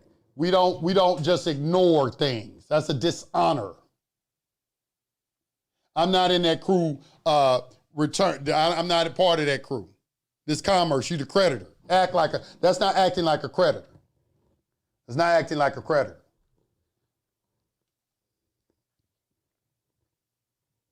The foreign court operates under presumptions, assumptions, and conclusions, as do all equity courts. They assume and presume that the living soul is operating the straw man they created for co-business profit and gain in the world commercial markets. If this is true, then the living soul immediately comes under the jurisdiction and venue of the equity courts for their assumed co-business ventures with a person, the straw man, created by their foreign government. It is no good to argue jurisdiction or venue. And I can't tell you the number of times I started out my career in doing this, telling people not to go in there and argue jurisdiction. But so many people are insisting upon doing it. I try to help y'all with it. You know, if you're going to go in there and argue jurisdiction, you want to find out what the jurisdiction is, then do it, this is how you can go in there and approach it. But for the most part, I'll go in and start questioning jurisdiction. That's never the first thing I do. I'm going to do an all-out acceptance. I'm going to try to honor the court first, be the creditor I'm supposed to be, and then if they dishonor me and then keep trying to push forward as if they're testing me, then it's my duty to embarrass them. Alchemist Key2, 9 to the 9 power of 9. I appreciate that, bro. I appreciate that. I like those 9 to the 9 power of 9. But I also like them 50 bones and them 19.99s too. No, but I appreciate everything. I appreciate everything, every penny. So, it's no good to argue jurisdiction. What part of no jurisdiction or venue applies to your straw man and their assumed or presumed commercial actions associated therewith? And that is absolutely correct. You talking about they have jurisdiction because in your mind you think that you the one being charged and it's not you being charged, it's a straw man which they created. How are they not gonna have jurisdiction over that? Remember Hale versus Hinkle? Ether, appreciate it, bro. Once again, grateful for all the lessons, knowledge, and SPC University. You're welcome, my brother. The living soul is not a corporation. The living soul has rights, duties, and remedies that can be brought to the foreign court by appropriate procedures. This must be through one of their officers, the attorney.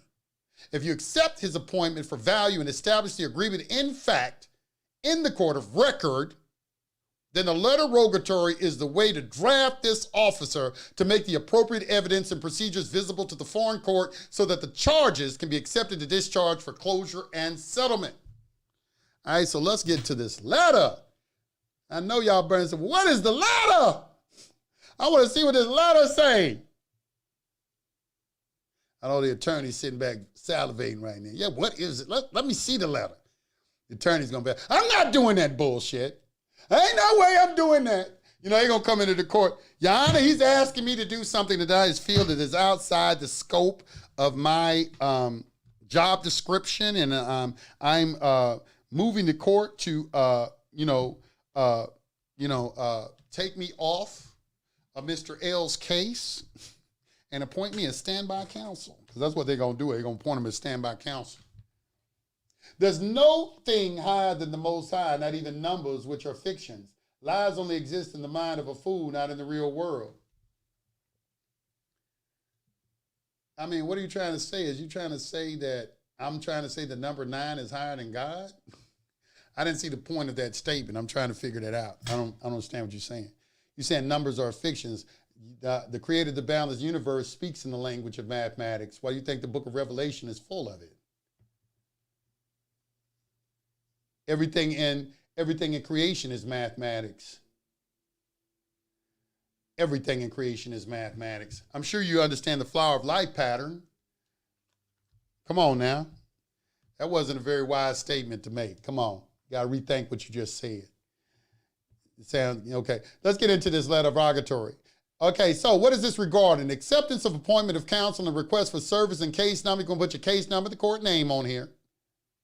Please be advised that I humbly accept your appointment as per the court appointed in the state of Michigan, case number, blah, blah, blah, blah, blah. Of course, you're going to change it out for whatever your state is. I request that you perform the following on behalf of the undersigned. Number 1, now we got these pointed out, what we want. These are the instructions we want our public defender. You can't do this with appointed counsel. If you go out and hire an attorney, you cannot do this. When you hire an attorney, it means you are coming to argue a case.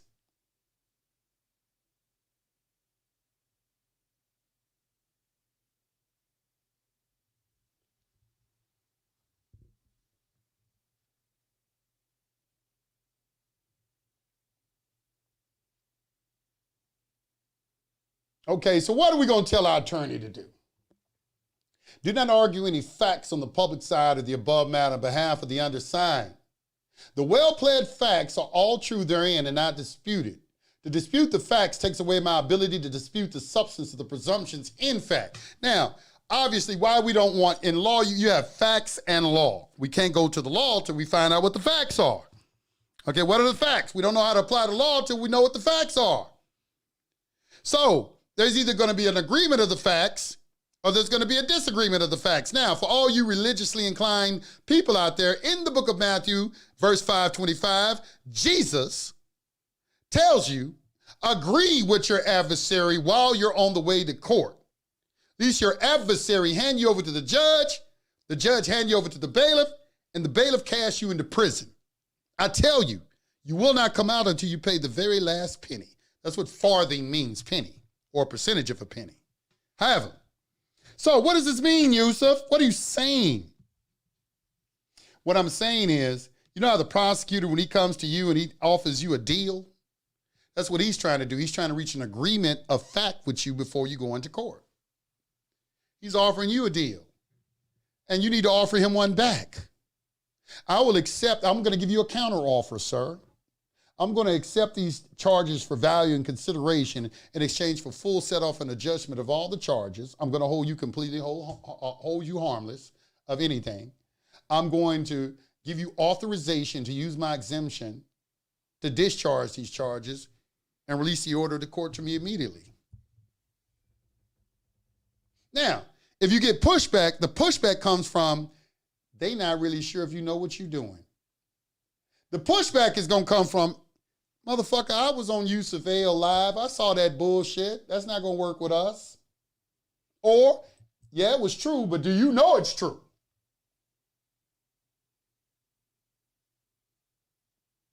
I remember one time, this back when I was going through my ordeal, I was, y'all probably heard me tell this story before. I'm going to tell it again. I was jailhouse lawyer, and one day this white man came in jail, and he didn't belong in there, but he was a rocket scientist, and he worked for Lockheed Martin, I think, something like that.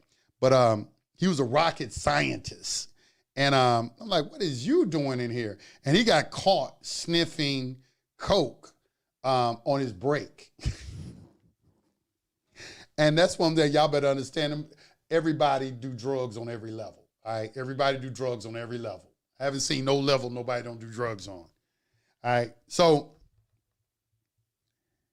So I'm like, we talked a little bit, and his brother was an attorney. His brother was a big time attorney. His brother had his own plane, and his brother was coming to get him out of jail. He said, yeah, he told me what happened to him, and his brother was flying in to get him out of jail. So, he see me in there. I got all this paperwork at my desk, and he come over and talk to me because, I'm probably one of the, appear to be one of the most intelligent people in the whole cell. So obviously he's going to gravitate toward me. So he comes over and sits down and starts talking to me. And I'm, new into this information. So I'm eager to tell everybody I know about it, So I get into a discussion about, hey, this is really what's going on with your charges and all this. And he said, really? He said, my brother is an attorney. I'm call him and ask him. You know how some of y'all think y'all gonna go and ask an attorney if this is true, as if that motherfucker gonna tell you, yeah. But anyway, I didn't know no better back then. So he said he gonna go over and call him. I went over to the phone with him. And so when he called him, his brother answered the phone on the plane. He called his brother while his brother was on the plane. And he said, yeah, you coming to get me? Yeah, I'm on my way to come get you right now. So, he's kind of letting me, I got my ear to the receiver, to the thing too. He's talking, but he's letting me listen. I can hear what's being said in the conversation. So he said, yeah, there's this guy in here and he has some information, some paperwork. And he kind of gives him a little overview of what it is. And then he just said, hey, is any of this true? And this is word for word. I swear to God. And I shouldn't swear. I ain't going to swear to God. But I'm telling you, this is what he said. And this was the first. I don't know if this was the first verification I had. I think it was the second. Because an attorney verified some stuff to me first. But, man, when he said this, I knew I was on the right path. I knew I was on the right path because he said, hell yeah, it's true. How'd he get that shit in there? He said, I don't know. He said, I don't know how he got it in there, but I just want to know it's true. He said, yeah, it's true. He said, but they can hold him up to a year. Ask him if he want to sue. That's what I heard with my own ears. Appreciate Nigel Rankin, the 5 Bones, Yusuf on that Galactic Confederation, Elohim stuff. I don't know what you mean by that. But it's not stuff. There is a Galactic Confederation. You crazy if you think you're the only intelligence in the universe, in a boundless universe. You think you're the only intelligence? That's crazy. The Galactic Confederation is what protects this planet because we primitives.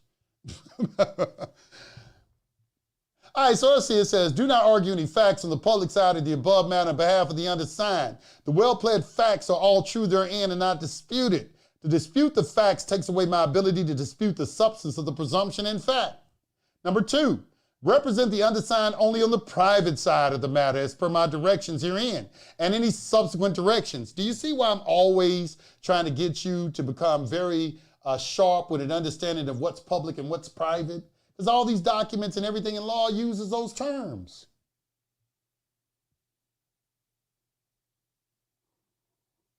Number 3, secure for the undersigned a personal appearance bond. Another name for that is a recognizance bond. The attorneys know what it means. Secure for the undersigned a personal appearance bond or personal recognizance bond. Oh, there it is. Without public charge. What is a public charge? Public charge is when they tell you, well, I'm going to put you on bond, but you got to report, you got to piss, you got to, you can't do here, y'all that, putting conditions on the bond. That's public. That's a charge to you as it costs you your time. And every second you're getting closer to death. The problem with man is he thinks he has time. That was Buddha. You don't have as much time as you think you do. And here comes someone stealing some of it. That's why you put a fee schedule on their ass. I'm not against fee schedules. I'm not against fee schedules. Sometimes it can be very involving doing all that stuff, but hey, somebody pissed me off bad enough, I definitely put one on them. Because I'm going to put a lien on your ass. Lien on your ass. I'm going to do all the proper notices and everything too. Secure for the undersigned a personal appearance bond or personal recognizance bond without public charge and without public fees or costs, so that I can plead to the charging instrument as my remedy in this matter in law, not equity. It is my intent to plead guilty to the facts. You're not pleading guilty to the charges. You're not pleading guilty to their statutory jurisdiction. You're pleading guilty to the facts means I'm not going to argue the facts. I'm not here to argue. That's all guilty to the facts means. I'm not here to argue. Now, we need to get some other things clear first. I don't argue no facts. You can throw that to the side. Let's get into this nature and cause, and let's see what law we're going to apply to these facts. You have something called a confession and avoidance. Confession and avoidance. Write that down and look it up. Confession and avoidance.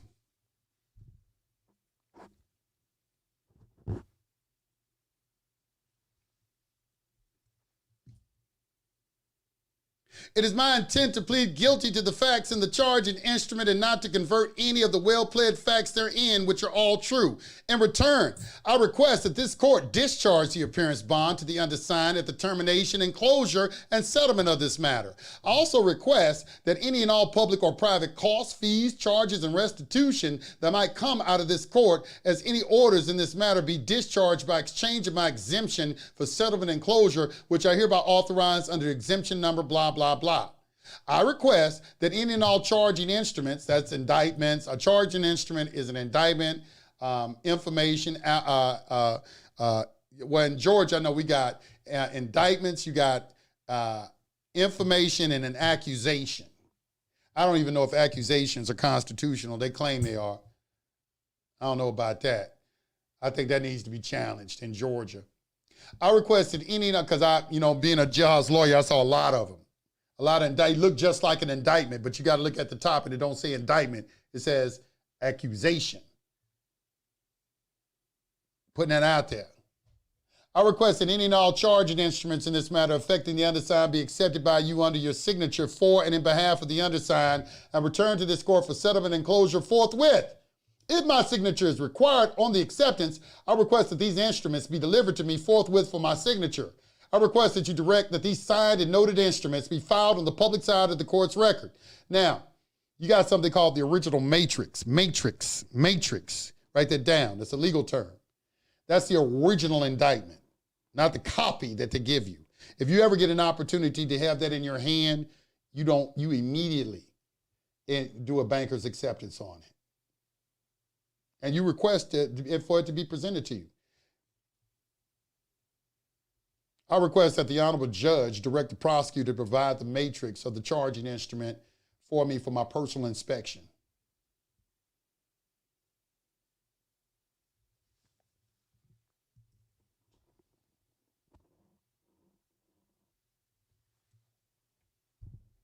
All right? So we're going to keep going. If this court fails to issue an appearance bond to the undersigned under the requested terms of the above paragraph 3, I request that you notify the court publicly of my acceptance of the court's dishonor, and I will presume based upon that dishonor that the appearance bond is in fact issued to the undersigned to secure the undersigned's participation in this matter, or that you would direct my own bond to be filed publicly in the record based on the court's dishonor. Now, we're going to get into case bond. You got different bonds. You got a case bond. A bond just means promise. Don't get caught up or all in all of the word bond. You got, obviously you got financial instruments that are called bonds too. They're all in a sense a financial instrument, but it just means promise. It's your word is bond. Just think of that whenever you hear the word bond. You're giving your word on something. So you want to put a bond in that, you have case bonds, and you have like GSA bonds. You can create a bond yourself. You don't have to use those government documents. If you know how to make your own bond, you can do that. Which I would urge people to do, because there is something to be said about when you create all your documents yourself, because that's what sovereigns do. Documents of a sovereign are in particular to that particular sovereign. In other words, your stuff don't look like nobody else's stuff. You're supposed to know how to create a negotiable instrument.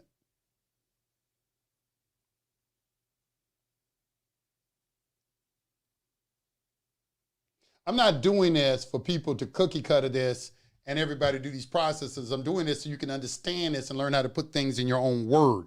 Because somebody who understood this is what they wrote. They wrote this. Somebody wrote this based off their level of understanding.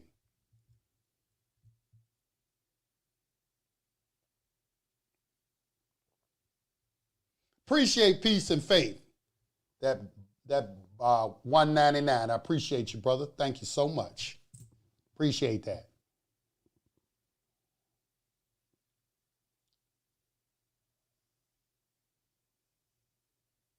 If this court fails to issue an appearance bond to the undersigned under the terms of the above paragraph 3, I request that you notify the court publicly of my acceptance of the court's dishonor, and I will presume, based upon that dishonor, that the appearance bond is in fact issued to the undersigned to secure the undersigned's participation in this matter, or that you would direct my own bond to be filed publicly in the record based on the court's dishonor.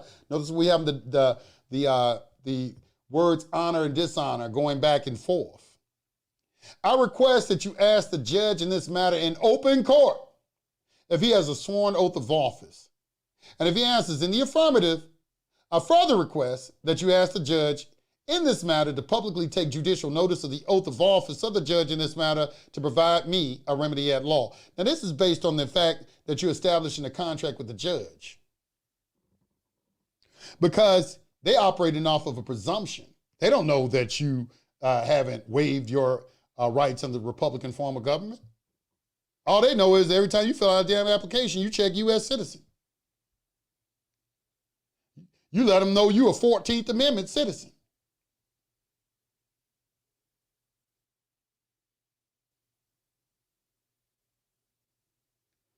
There is no word original matrix. The word is mate. I'm gonna look it up in a minute. Somebody get an 8th edition Black's Law Dictionary and put up, or you can put in Google legal definition of matrix. Somebody put in, he didn't wrote it in there just how I said original matrix. That's matrix, man. Just put in legal definition of matrix in Google. And somebody post what it says, please, because somebody having a trouble in the chat finding the definition of matrix.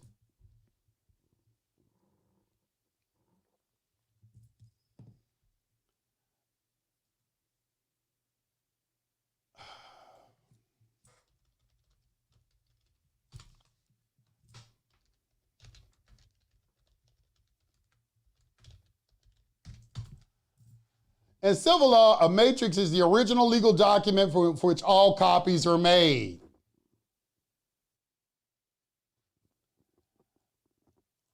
Do y'all see that?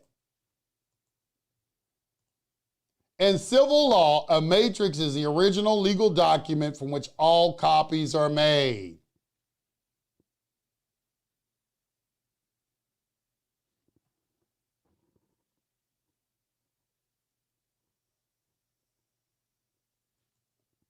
All right.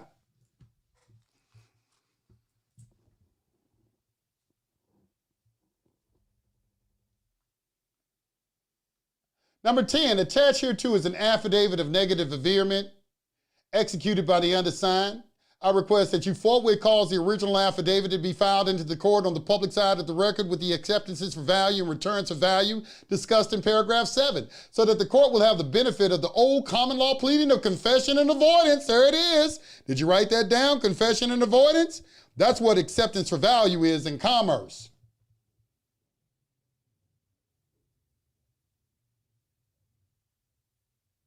Don't y'all learn so much on this channel?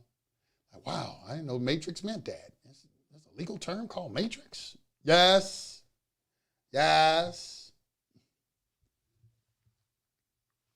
Number 12, I request that you direct the court to take mandatory judicial notice of the documents the state acquired from, listing the evidence that the state might have in its possession that provides true facts to the proceedings, to rebut any assumptions, presumptions, or conclusions in the charging instrument.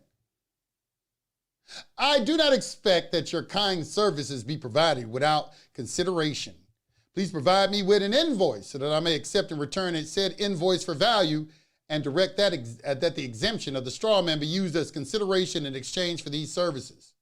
Now,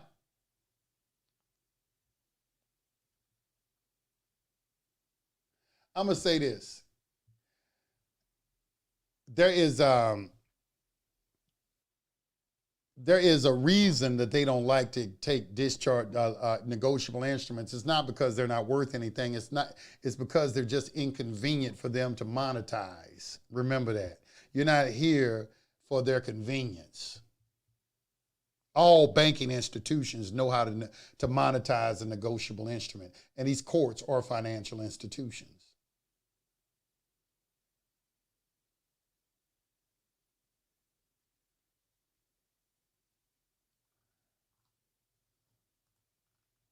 I request that any of the service that you perform for the undersigned in this matter be approved by the undersigned before said performance be undertaken. And that is the letter of rogatory. That's one letter of rogatory. We're going to look at another one. Look at the chat real quick.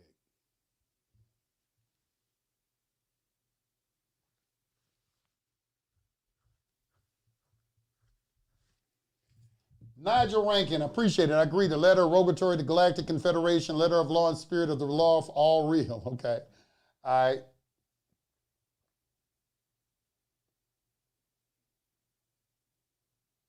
He said, if the term United States in the citizenship clause of the 14th Amendment means the several states, it don't mean the several states on the Union. It don't mean the 14th Amendment citizen is a federal citizenship. You go read Susan B. Anthony versus the United States and read about it. 14th Amendment there was no such thing as the United States citizen until the 14th Amendment. So how could it mean the several states? It was the 14th Amendment citizenship was created for newly freed blacks because they didn't have state citizenship as a result of the Dred Scott decision. So after that decision, they had the war amendments, the 13th, 14th, and 15th Amendments. That citizenship was originally for newly freed black. That's why the Moors don't want to be called black. That's what again, that's not your nationality, brother. We were already over here. We not none of them freed niggas from West Africa. You know, that's why they constantly saying that. That's why they saying that, like, they ain't us. Y'all talking about some freed niggas, but you're not talking about us. We not them. We the nobles. I kind of take offense to that sometimes, brothers, because we all come from the same family. But I do understand the spirit of what they're trying to say, though. I understand in spirit what it is that you're trying to say. Brother L, can you elaborate on the Galactic Confederation? Not right now, but yes, I can. Yes, I can. You can start by watching Star Trek. You really want to get that? Where do you think that came from? Start by watching that. I appreciate the 10 bones. Skyscraper entity, I guess. And the big baller, major baller. Roll through. I was waiting for it. The I appreciate that. Member for 2 months. I appreciate you. I'm going. I'm gonna keep going. I know y'all enjoying this tonight. I'm in rare form tonight. I'm feeling good. I done lost 20 pounds. I shouldn't tell y'all because I ain't gonna ruin my my progress because I've been going. That's what y'all hearing. Notice y'all ain't hearing me stutter or anything like that because I'm clean, mind clear. This is what it sounds like when I'm operating on all cylinders. You know, man, stay away from that processed food. And I want to say this. What is it? Yahi Awakening. I think that's his name, the brother. Forgive me for mispronouncing your name. I haven't really said your name enough to pronounce it correctly. But I have crowned you the second coming of Dr. Sabi, brother. I think you have earned it. I saw your little video on that oil of oregano. And let me tell you something, man, I got a cabinet full of stuff. And I feel like I found the answer. Oil of oregano. Oil of oregano. Yes, we have access to currency circulator. A lot of our members, yes, they will. All of you are. And it's going to be coming out very soon. Yes, you are. As a member, yes, you will be. All right, let me finish this, y'all. Let me finish this. Let's look at this note. Okay, note that with the above letter of rogatory, you are sending the original to the appointed attorney for the straw man. Remember, it goes to your attorney. Now, let me tell you something also. If your attorney has not spoke to you, when you send him this, he's going to call you. What the fuck is this? Who told you? Yeah, and you'll get this. You'll probably get this. Who taught you this? Some of them are so in shock that you even know this.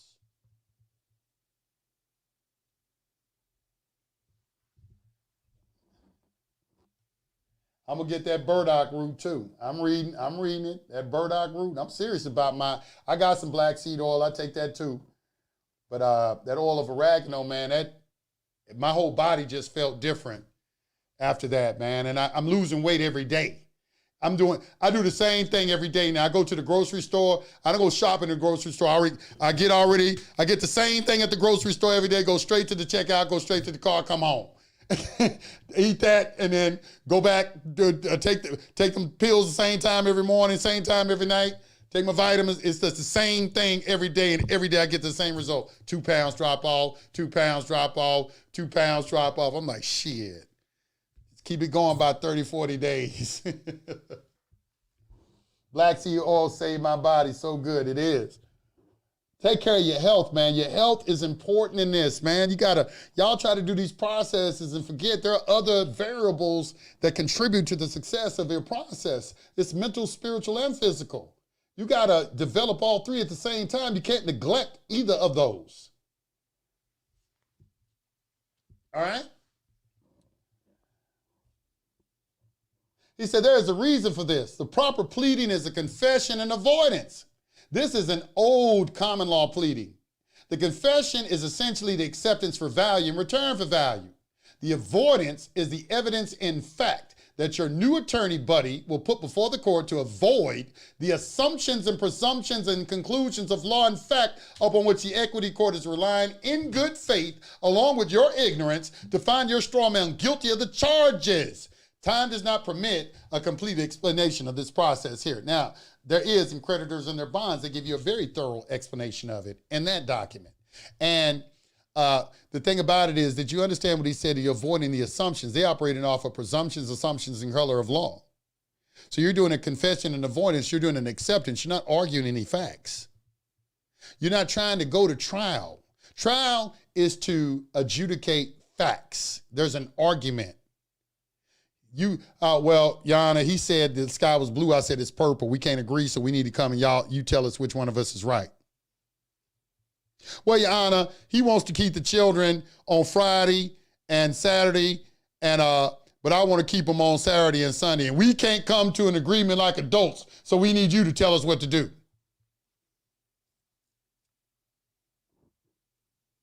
I heard judge say one time, he says, it's a shame public servants got to tell private sovereign Americans what to do. That's a shame. Treat them like children. Treat them like children. And you wonder why when you come into court, they don't want to honor you. Look what things you do. Stop and think for a second of the things you bring into those courts.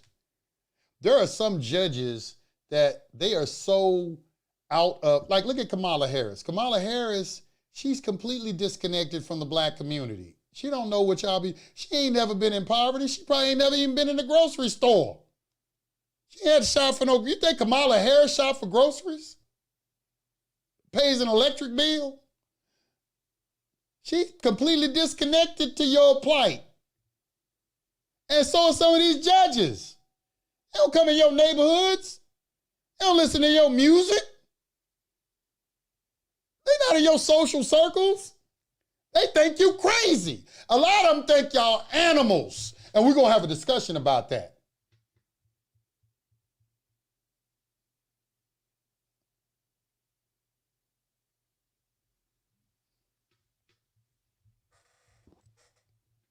They ain't going to never. They always going to say it's some sovereign citizen stuff. That's why I said in the beginning of the broadcast that they label things and attach a negative connotation with it. This is how, like you got the poor, what is that? The poor sovereign, whatever that Jewish organization is. They're all Jewish organizations. And they're the ones that are behind all of this, because the communists are behind denigrating the word sovereignty, because sovereignty is a direct threat to communism. So they don't anybody in the Democratic Party want American people calling themselves sovereign, because that whole party is resting on you accepting benefits and privileges, you being welfare recipients. Why would they ever want you to start calling yourself a sovereign? Of course they're gonna demonize the word sovereign and start calling you sovereign citizens. Well, we got case upon case of case law where it shows that the American people are sovereign. It's up to you to check them on that. When they call you some sovereign citizen, say, yo, excuse me, sir, but there's no such thing as the word sovereign citizen. I haven't seen that in a legal dictionary or in anything. But I've seen in all of the case law where the American people are called sovereign.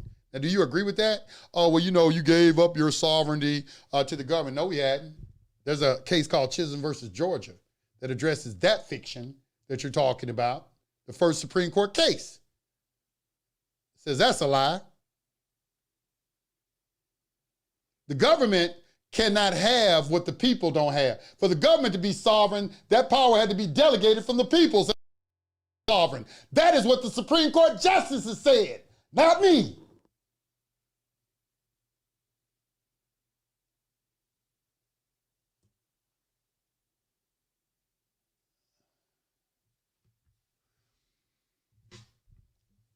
He's absolutely correct in the chat. Let's be clear, it's not what you know, it's what you can prove. Always have that in the back of your mind too.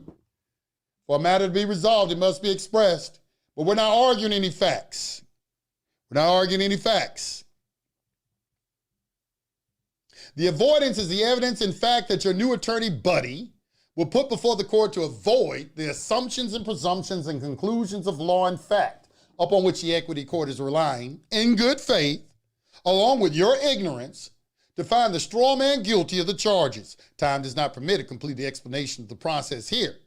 The copies of the letter rogatory to the judge, prosecuting attorney, and clerk may be sent by proof of mailing from post office or certified mail to that recipient of that receipt by them, so they can be brought forth as evidence in fact if necessary. You always send your correspondence with a notary presentment and certified mail,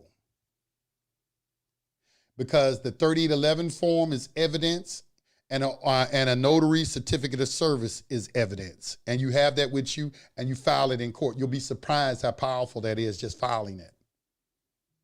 Don't take it lightly what I'm saying.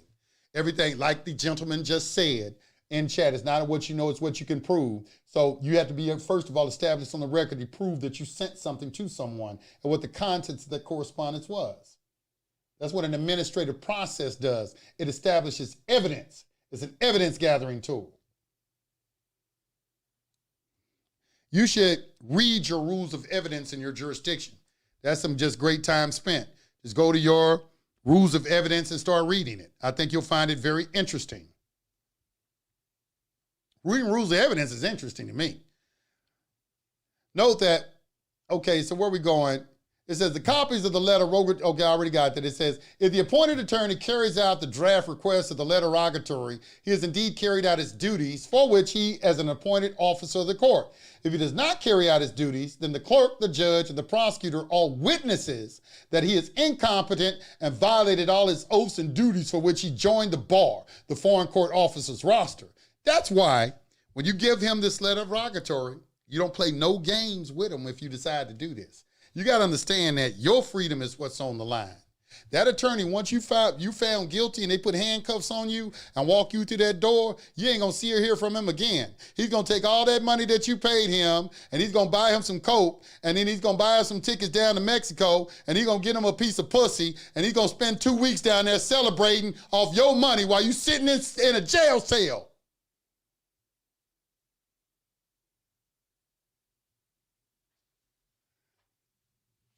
So I don't care what he thinks, how he feels. This is your life.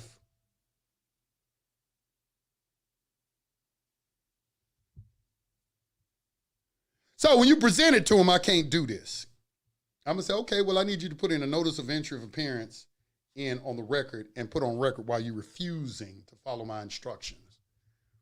And then when I get in courtroom and I'm sitting next to him, I'm going to give him one more chance. I'm going to say, okay, we here. Are you going to read my letter into the record?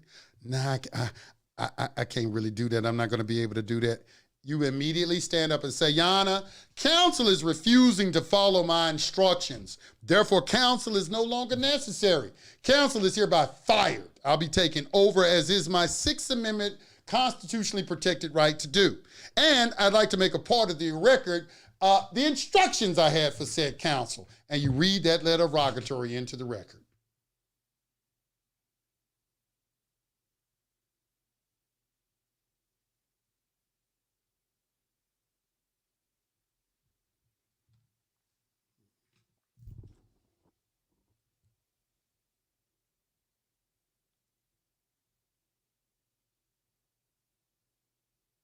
Furthermore, the clerk, the judge, the prosecutor, and the attorney have all taken oaths to make sure the attorney does his job. Now that they are told what his job is, they had better see that he does it, or else they are also in violation of their oaths of office to their foreign courts. The reason that most attorneys say that any correspondence between them and their client is confidential is so that the attorney can help conceal the nature of the test going on here. And that is true. I don't believe in that. They got attorney-client confidentiality. You believe in that bullshit if you want to. The letter rogatory is a private letter, but it is not a secret letter. Romans 13 said it best. Those who do right do not have to fear the rulers. Only those who do wrong fear them. Now, this is a very, very beautiful. Paul said something good right here. He says a lot of good things, even though he was the 13th self-appointed apostle to the Gentiles. But he said a lot of good things. This was one right here. And because, like I try to tell all of you, like to go to trial, because you think, oh, I got this secret knowledge, I'm going to go to trial. Look, trial is not for guilty people think they finna find a loophole and get off scot-free. It don't work like that. I haven't seen it work like that consistently. You can test that game if you want to, but that's a big risk. If you've done wrong, acknowledge it and accept it for value.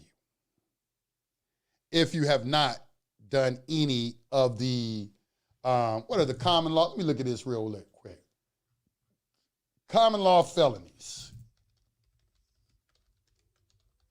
What were the common law felonies? Let's see. What were the common law felonies? All right, here they are. Murder, robbery, manslaughter, rape and sodomy, larceny, mayhem, and burglary. These are common law. So if you do some burglary, which I feel like people who break in houses and steal cars, they kind of like at the bottom of the totem pole, because you don't have no law of attraction, no intelligence. You can't think of nothing else to do but steal some shit from somebody else. You got to be at the bottom of the barrel. Well, maybe murder is at the very, very, murder and rape and all of that. I ain't gonna say that, but it's just, I'm talking about like in the hustling world. But murder, obviously, robbery, obviously, manslaughter, even though it's an accident, it's you were incompetent in some kind of way or irresponsible.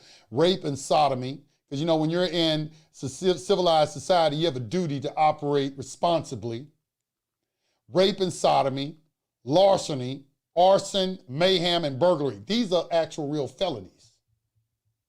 So what is this bullshit where they keep telling me that it's a victimless crime and you're going to put me in jail 35 years for?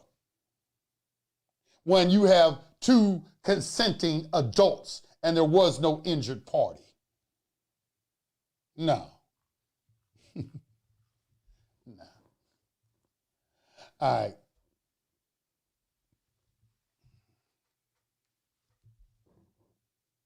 However, I'm going to say this. You better remember what Jesus said, go and sin no more. Don't think because you know this, well, I'm just going to sell drugs for the rest of my life. You're not going to keep poisoning your community for the rest of your life and think there's not going to be some sort of payment that's going to be meted out to you some sort of retribution that's going to fall down on your head. You get away with nothing. At the end of the day, the scales must balance. Yaki Awaken. Yeah, I like that name. Yaki Awaken. I love his name. I like that brother. I like that brother. I like him. I think it's a blessing we got him. I mean, he's a breath of fresh air. You know, we lost Dr. Sabi. I mean, lost Dr. Sabi, you know, under nefarious circumstances. And Yaki, I think, very nice. And I think he needs to be crowned the successor to Dr. Sabi. You know? At least he get my blessing. And, you know, I can do what you want, but he got mine. We need brothers like that in the health field. We need that. So let's go, let's keep going.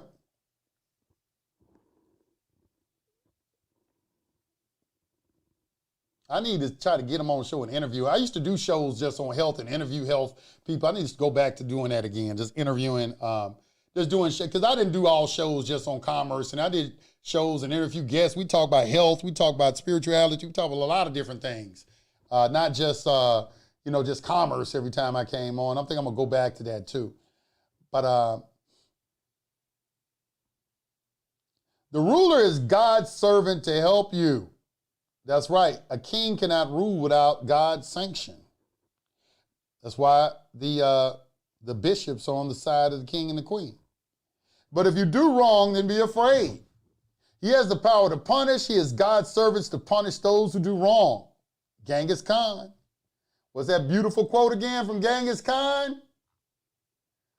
Somebody post that beautiful quote. If you had not done wrong, God would not have sent me to punish you. But if you do wrong, then be afraid. You're supposed to fear the Lord. Do you know what fear the Lord means? Fear the Lord means fear God's law, because within God's law is already programmed the punishment. That's what cause and effect is. It's already been predetermined what your punishment is going to be by the course of action that you've already taken. This is how you prophesy. Prophecy is a child of cause and effect. If you understand cause and effect, you can prophesy.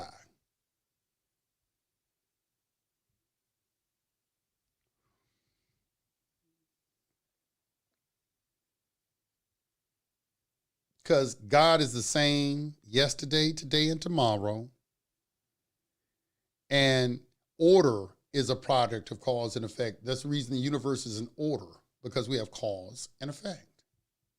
The reason you can have a mentor, do what I'll do and you'll get what I get. Follow my footsteps and you'll arrive at the same destination I arrived at. Do as I do, not as I say. Cause and effect.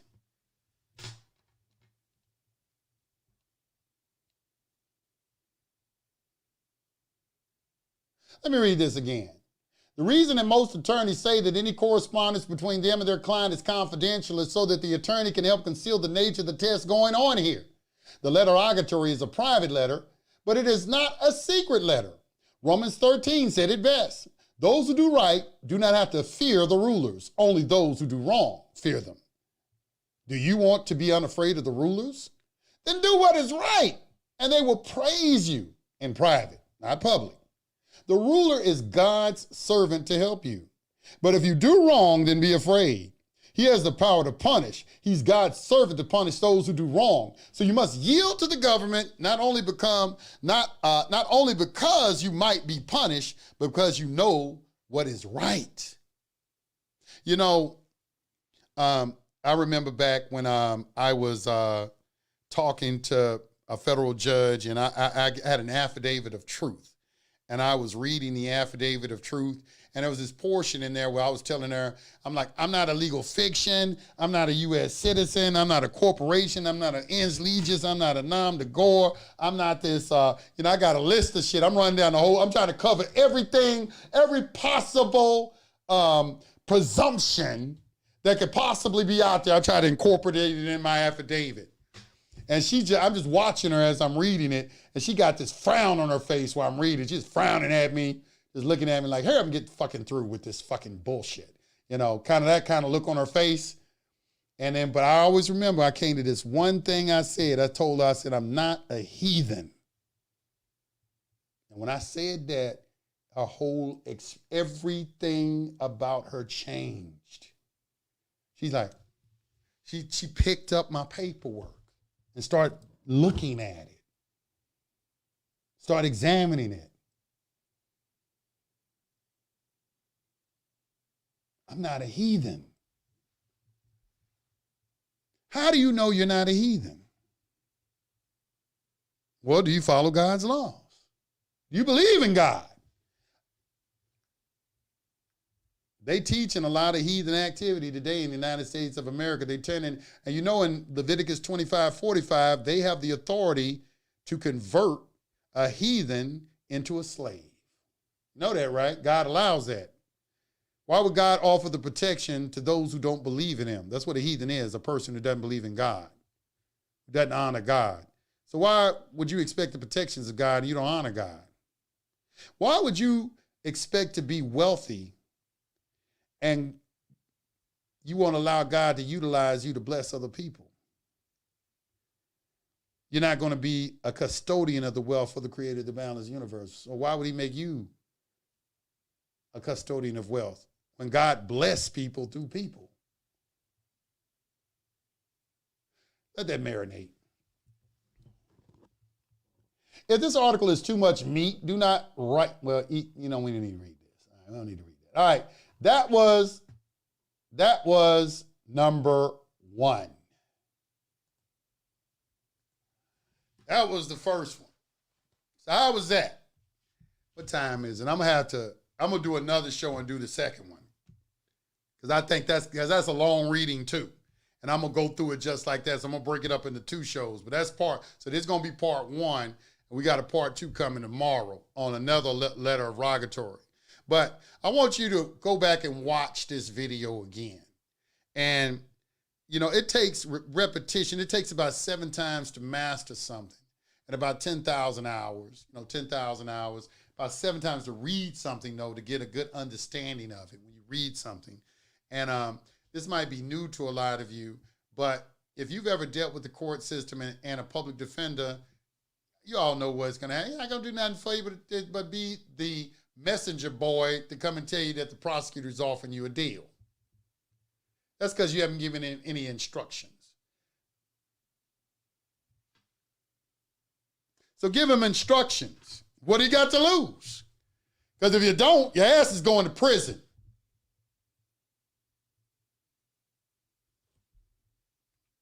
What is the alternative?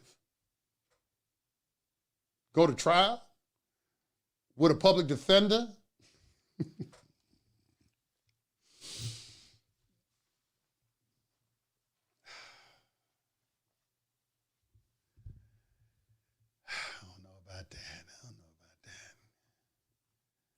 All right, y'all. So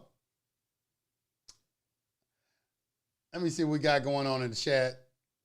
I appreciate Young Riley, the 199 bone. Appreciate that. Appreciate that. Happy New Year to you too. Happy New Year to all my listeners. I want y'all to know that I appreciate everyone. I'm still amazed at sometimes all the number of people that follow me. I just want you to know I have so much gratitude for all of you. And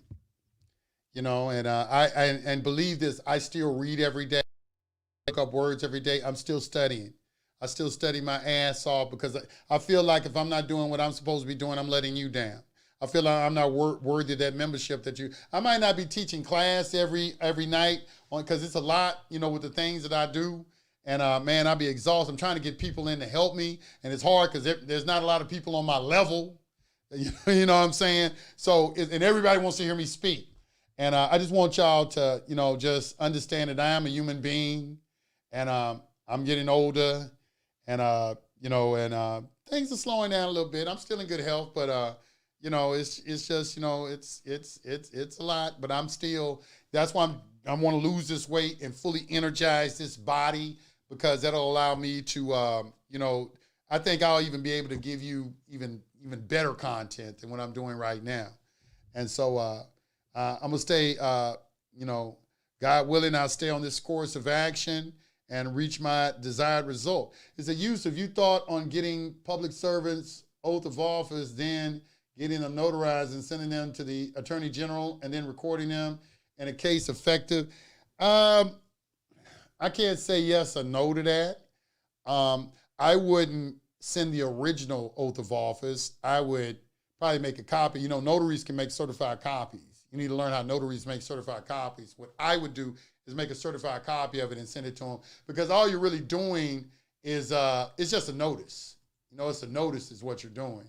So you want to notice them that you are in possession of their oath of office and you're desirous to contract with them because you are asserting your rights under the Republican form of government. And that's the original compact with the public. Because that's what the Constitution does. It protects the private from public encroachment. That's the purpose of the Constitution. That's why the Constitution is public law. It's not private law. It's public law. It's in the public. It's not in the private. I'm a woman use of ether, dollar. Okay, I'm sorry. That's something like a man would say, but okay, woman. Okay, glad to see one. I'm sure you know what the ether is too. That's nice. That's nice. I like words like that, like ether. That's an esoteric term, but I think it's very descriptive of the universal mind or the undifferentiated. There are various names that could be attributed to it. From age 18 to 23, I took 23, from age 18 to 23, I took 23 plea deals to stay free. Public defender was like a drug dealer for the state, and I was addicted to it. After 5 cases, 21 felonies stacked up, and finally end up in prison. And let me tell you something, bro. Let me tell you something, man. Young, I don't know who you are, Lord Sonic. That's dangerous. When I see shit like that, I saw a lot of that. I saw a lot of young men in county jail. They got these back-to-back felonies. Because you got some of these jurisdictions, they don't want the feds in their jurisdiction because they want to arrest their people and keep making money off of it. So you'll never see the feds come in their jurisdiction. But what I will say is, you letting all them felonies stack up, if you ever kept a federal case, you're going to be gone. It's going to be game over. You got 21 felonies and you catch a federal case, you through. That's life. When they run your pre-sentence investigation, your criminal history report, the points where you gonna come in on that sentencing guideline, you might as well, if you're gonna get caught, make sure that it was for 100 keys. 200 keys or something like that. You might as well go all out if that's what you're gonna think you're gonna continue to do. Because you catch that felony, you catch that Fed case, you're gonna be gone. All right. That's what, and I'm gonna say this too. That's a problem with a lot of individuals who've never had an interaction with the feds, and they just been like on the state. And they understand the feds and the state, two different animals. The feds is Satan. The state is demons. You gotta look at it just like that. When the feds come, it's Satan himself is coming to get you.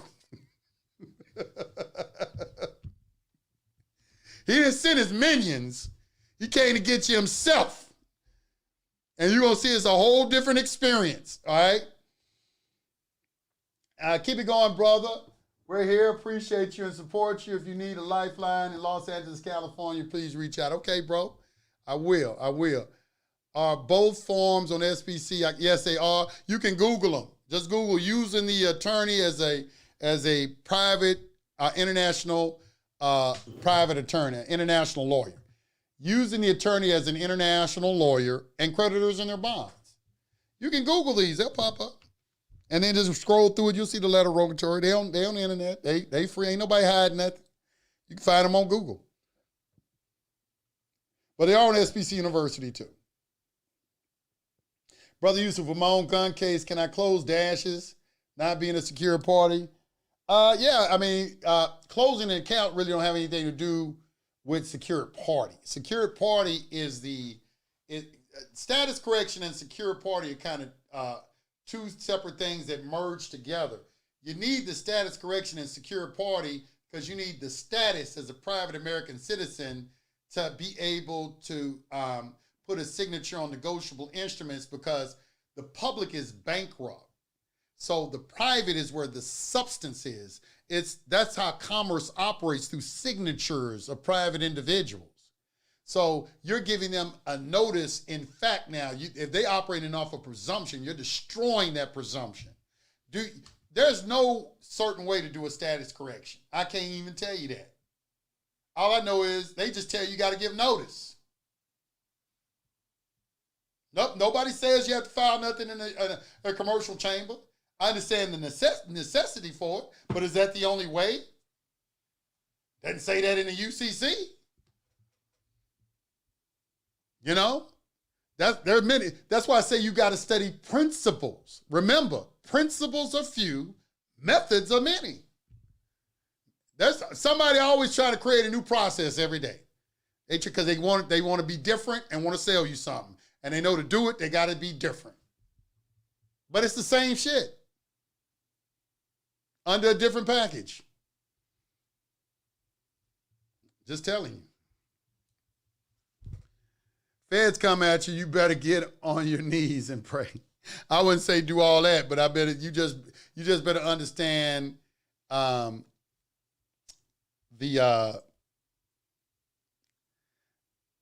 better understand that, the whole, how big the situation is.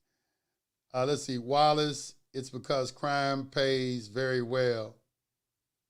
I don't know if crime pays very well.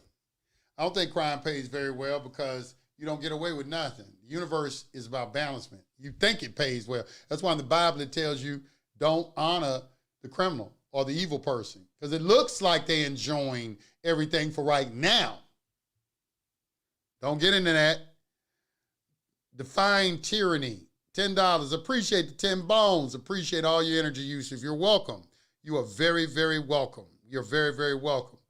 Let's see. Yeah, stop using that Social Security number. Just stop accepting benefits and privileges. That's how you stop using the Social Security number. You stop using the Social Security number by stop accepting benefits and privileges. Thank you, brother. Just want to get off the home detention and move around and certainly do the process. Thanks again. Home detention is incarceration. Any kind of probation is incarceration. Remember that. You're still incarcerated, even if you're on probation. You can do a habeas corpus and test the constitutionality of your confinement on probation. You can do that. Yusuf, a commercial truck driver, can you break that down on how to be in the private but still drive in the public or entertainment? Commercial license is good to have in the space. Look, let me say this real quick. A very, very good question, by the way. Let me say that first and foremost. I don't want to demonize the public. Remember, there are two sides to everything. They're just two sides of a different coin.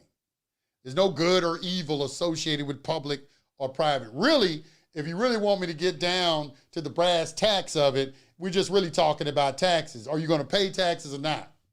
Because a criminal case is a tax. Everything is tax in the public. Everything is accepting some benefits and privileges. That's how they got jurisdiction over you.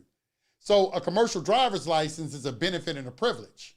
Okay, so your tax is a tax associated with that. And in the private, there is no tax associated with that. Approach it as a businessman, all right? Don't get into a whole bunch of other shit. Say, okay, I know I have a commercial driver's license, but my assets, I'm going to start shifting from the public into the private. I'm gonna take my home and put it in a trust. I'm gonna take my automobile and put it in a trust or a LLC or something like that. You're gonna start shifting things out of your Social Security number. Now, you're still accepting benefits and privileges in your trade. You are, but you will start to see as you gradually start doing this, how you can start to shift from that public into that private. You'll see it, you'll start to understand it, and you'll just naturally, okay, I see how I need to go about this. Once it becomes clear to you what's going on, you'll know what action to take that is best for you. Yeah, what's best for me might not necessarily be best for you. This ain't just some cookie cutter process. I was a convicted felon. You may not be. You know what I'm saying? You probably don't need the same things that I need. You may be able to get a become a participant in the DTC. I may not be able to. You know, it's just things like that. You can't look at the things that apply to me as they apply to you. So a lot of things I did out of necessity. I had to do it out of necessity. You may not have to do it out. You know, let me tell you this, and I'm going to say this for all the convicted felons out there. I'm going to say this for all the convicted felons out there, and I want you to listen to this. You hear convicted felons talking about how hard it is to get a job. I used to hear that. You know, I used to hear that. And I didn't think much about it until I found myself in that position. And I remember, I'm going to tell you the story. My first, you know, I went looking, you know, before I got released on probation, you know, they were telling me, you know, hey, you got to tell your employees the truth. They're going to get tax credits for hiring convicted felons. This is what they tell you. This the lie they tell you when they send you out there. Because they really want recidivism. All the information that they're giving you is to get your ass back in prison. They ain't finna tell you nothing that's gonna keep you free. You had to figure that out first. So you telling these people, you know, I remember the first time I applied for this job and I had to take a test for the job and I scored higher than all the other applicants. So they called me, they were very excited. Oh, Mr. Jones, you know, we just got your results back. You were the highest scoring applicant. We want to conduct a second interview with you if you could come in on such and such day and bring your resume. So I typed out a little makeshift resume, you know, whatever I could, because I had a little working experience on there, but whatever I could put on there. Went up there and he's looking at my resume and he sees what they call a gap in your employment where, okay, for 5 years, I see you worked here, but wasn't nothing happened in this 5 years. Why these gap in your employment? That's usually their indicator that something happened here and they want an explanation. I said, okay, sir, well, the first thing I want to let you know is, you know, that, you know, I was incarcerated during those times, but I want to assure you that I'm the kind of employee that's going to show up on time and I'm going to be diligent in the exercise of my duties and assist you in making, you know, your business successful. I'm sorry, you got to get out of here. I can't take you. Nigga did a 360. He was all excited. He did a 180 on me so cold.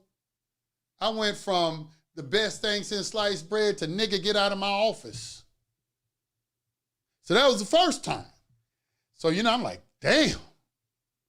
I'm like, you know, so then I go to another job. Tell him the truth.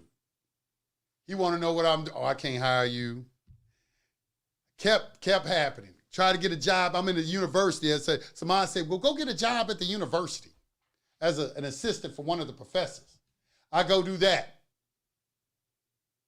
He want me to be a janitor and sweep the floors. I ain't do that. So I break all the way down and try to get a job at a temporary agency. And before I get to it, on the door is a sign that says, if you ever been convicted of a felony, don't even bother applying. The owner happened to be coming out, and I cussed his ass out. He was a black man, too. I cussed his ass out, bitch ass nigga, I started cussing. He got afraid. He didn't know what I was cussing him out for. I just cussed him out. I was so frustrated because doors were being slammed in my face at every turn. It was like, I even tried to be a bus driver, but you could not have had a traffic ticket in 8 years. No ticket whatsoever, nothing on your driving record. You to drive a school bus, you can't have nothing on your driving record. Nothing in 8 years. No tickets, nothing. And so I just felt like, damn, these people trying to get me to become a janitor. That's what it looked like. I'm like, damn, these people want me to take out trash and be a janitor. I'm like, fuck that. So in my mind, I visualized having a grenade in my hand. And behind me was a bridge that led from me, and on the other side of the bridge was jobs. And I took that shit and threw it over my shoulder and visualized myself blowing that motherfucker to smithereens. And I never looked for a job ever again.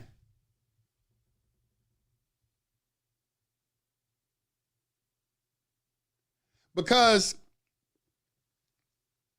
It is my contention, and I want all convicted felons to hear this. If you get a convicted felony on your record, you don't have no choice but to become an entrepreneur. Because all my buddies who are convicted felons are very successful entrepreneurs. A lot of guys out there who were successful entrepreneurs got felony records because they didn't have no other option. And that's when you can perform at your best when you ain't got no choice. You fuck up when you have a plan B. Plan B is planning to fail. The double-minded man can hope to receive nothing from the Lord.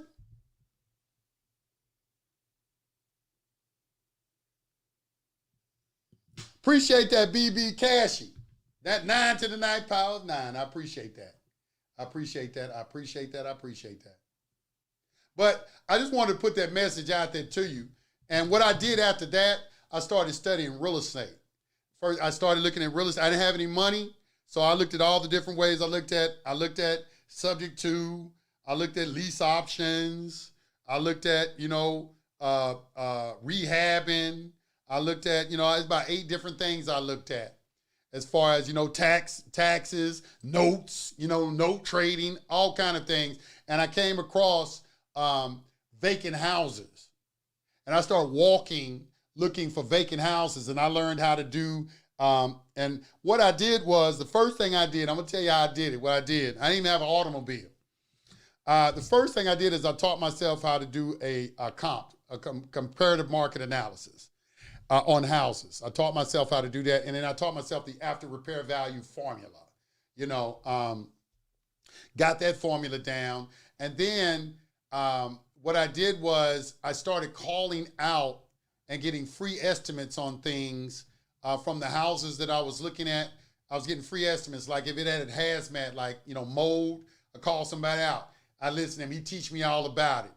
Put it on a new roof, call him out. I go up into the roof with him. He teach me all about it. Pressure washing the house, all kind of HVAC, what it costs to put in a new kitchen. I'm going to Home Depot. I'm pricing things and doing all this. And after a while, I had it stuck in my mind. I knew it by heart. I could roll through a neighborhood and just look at the house and kind of determine what the value, what it was, without even doing a comparative market analysis, just knowing my neighborhoods. All right. And I started accumulating all this possible deals and this vacant house, I'm walking through neighborhoods, write down the address of the vacant house. Then I go to the tax assessor's website, get the owner's name.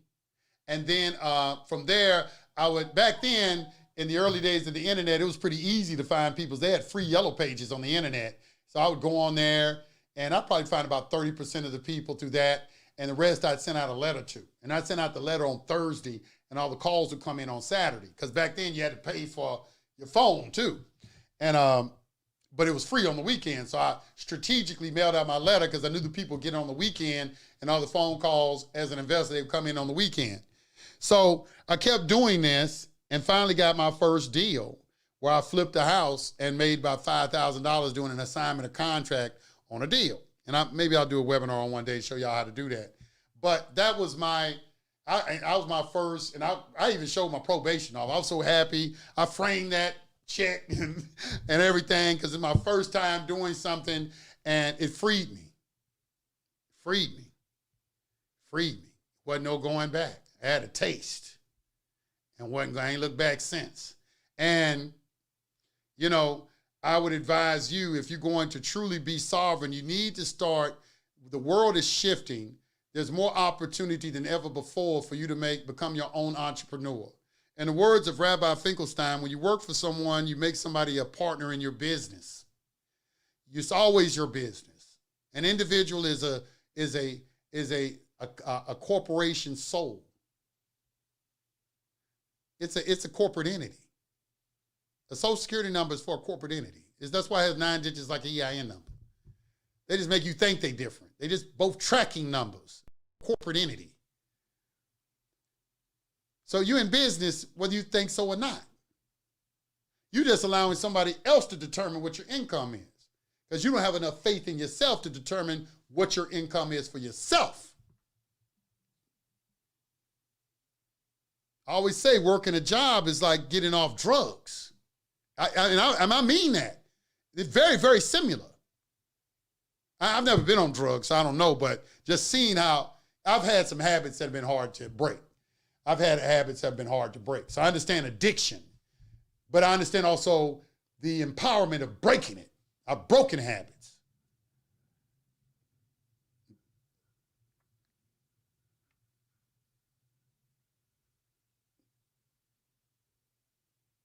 God is unknowable and undefinable. God is a German term they use. We use the word the all. God is unknowable and undefinable. I appreciate Kerry Lumpkin, the $5. Appreciate that, bro.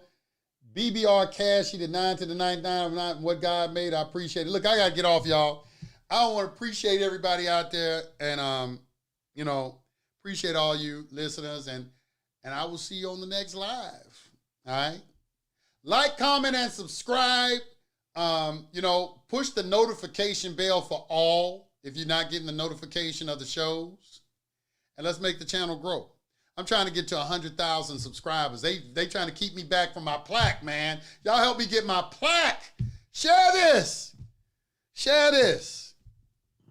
Peace to the gods. I'll see y'all on the next show. Bye.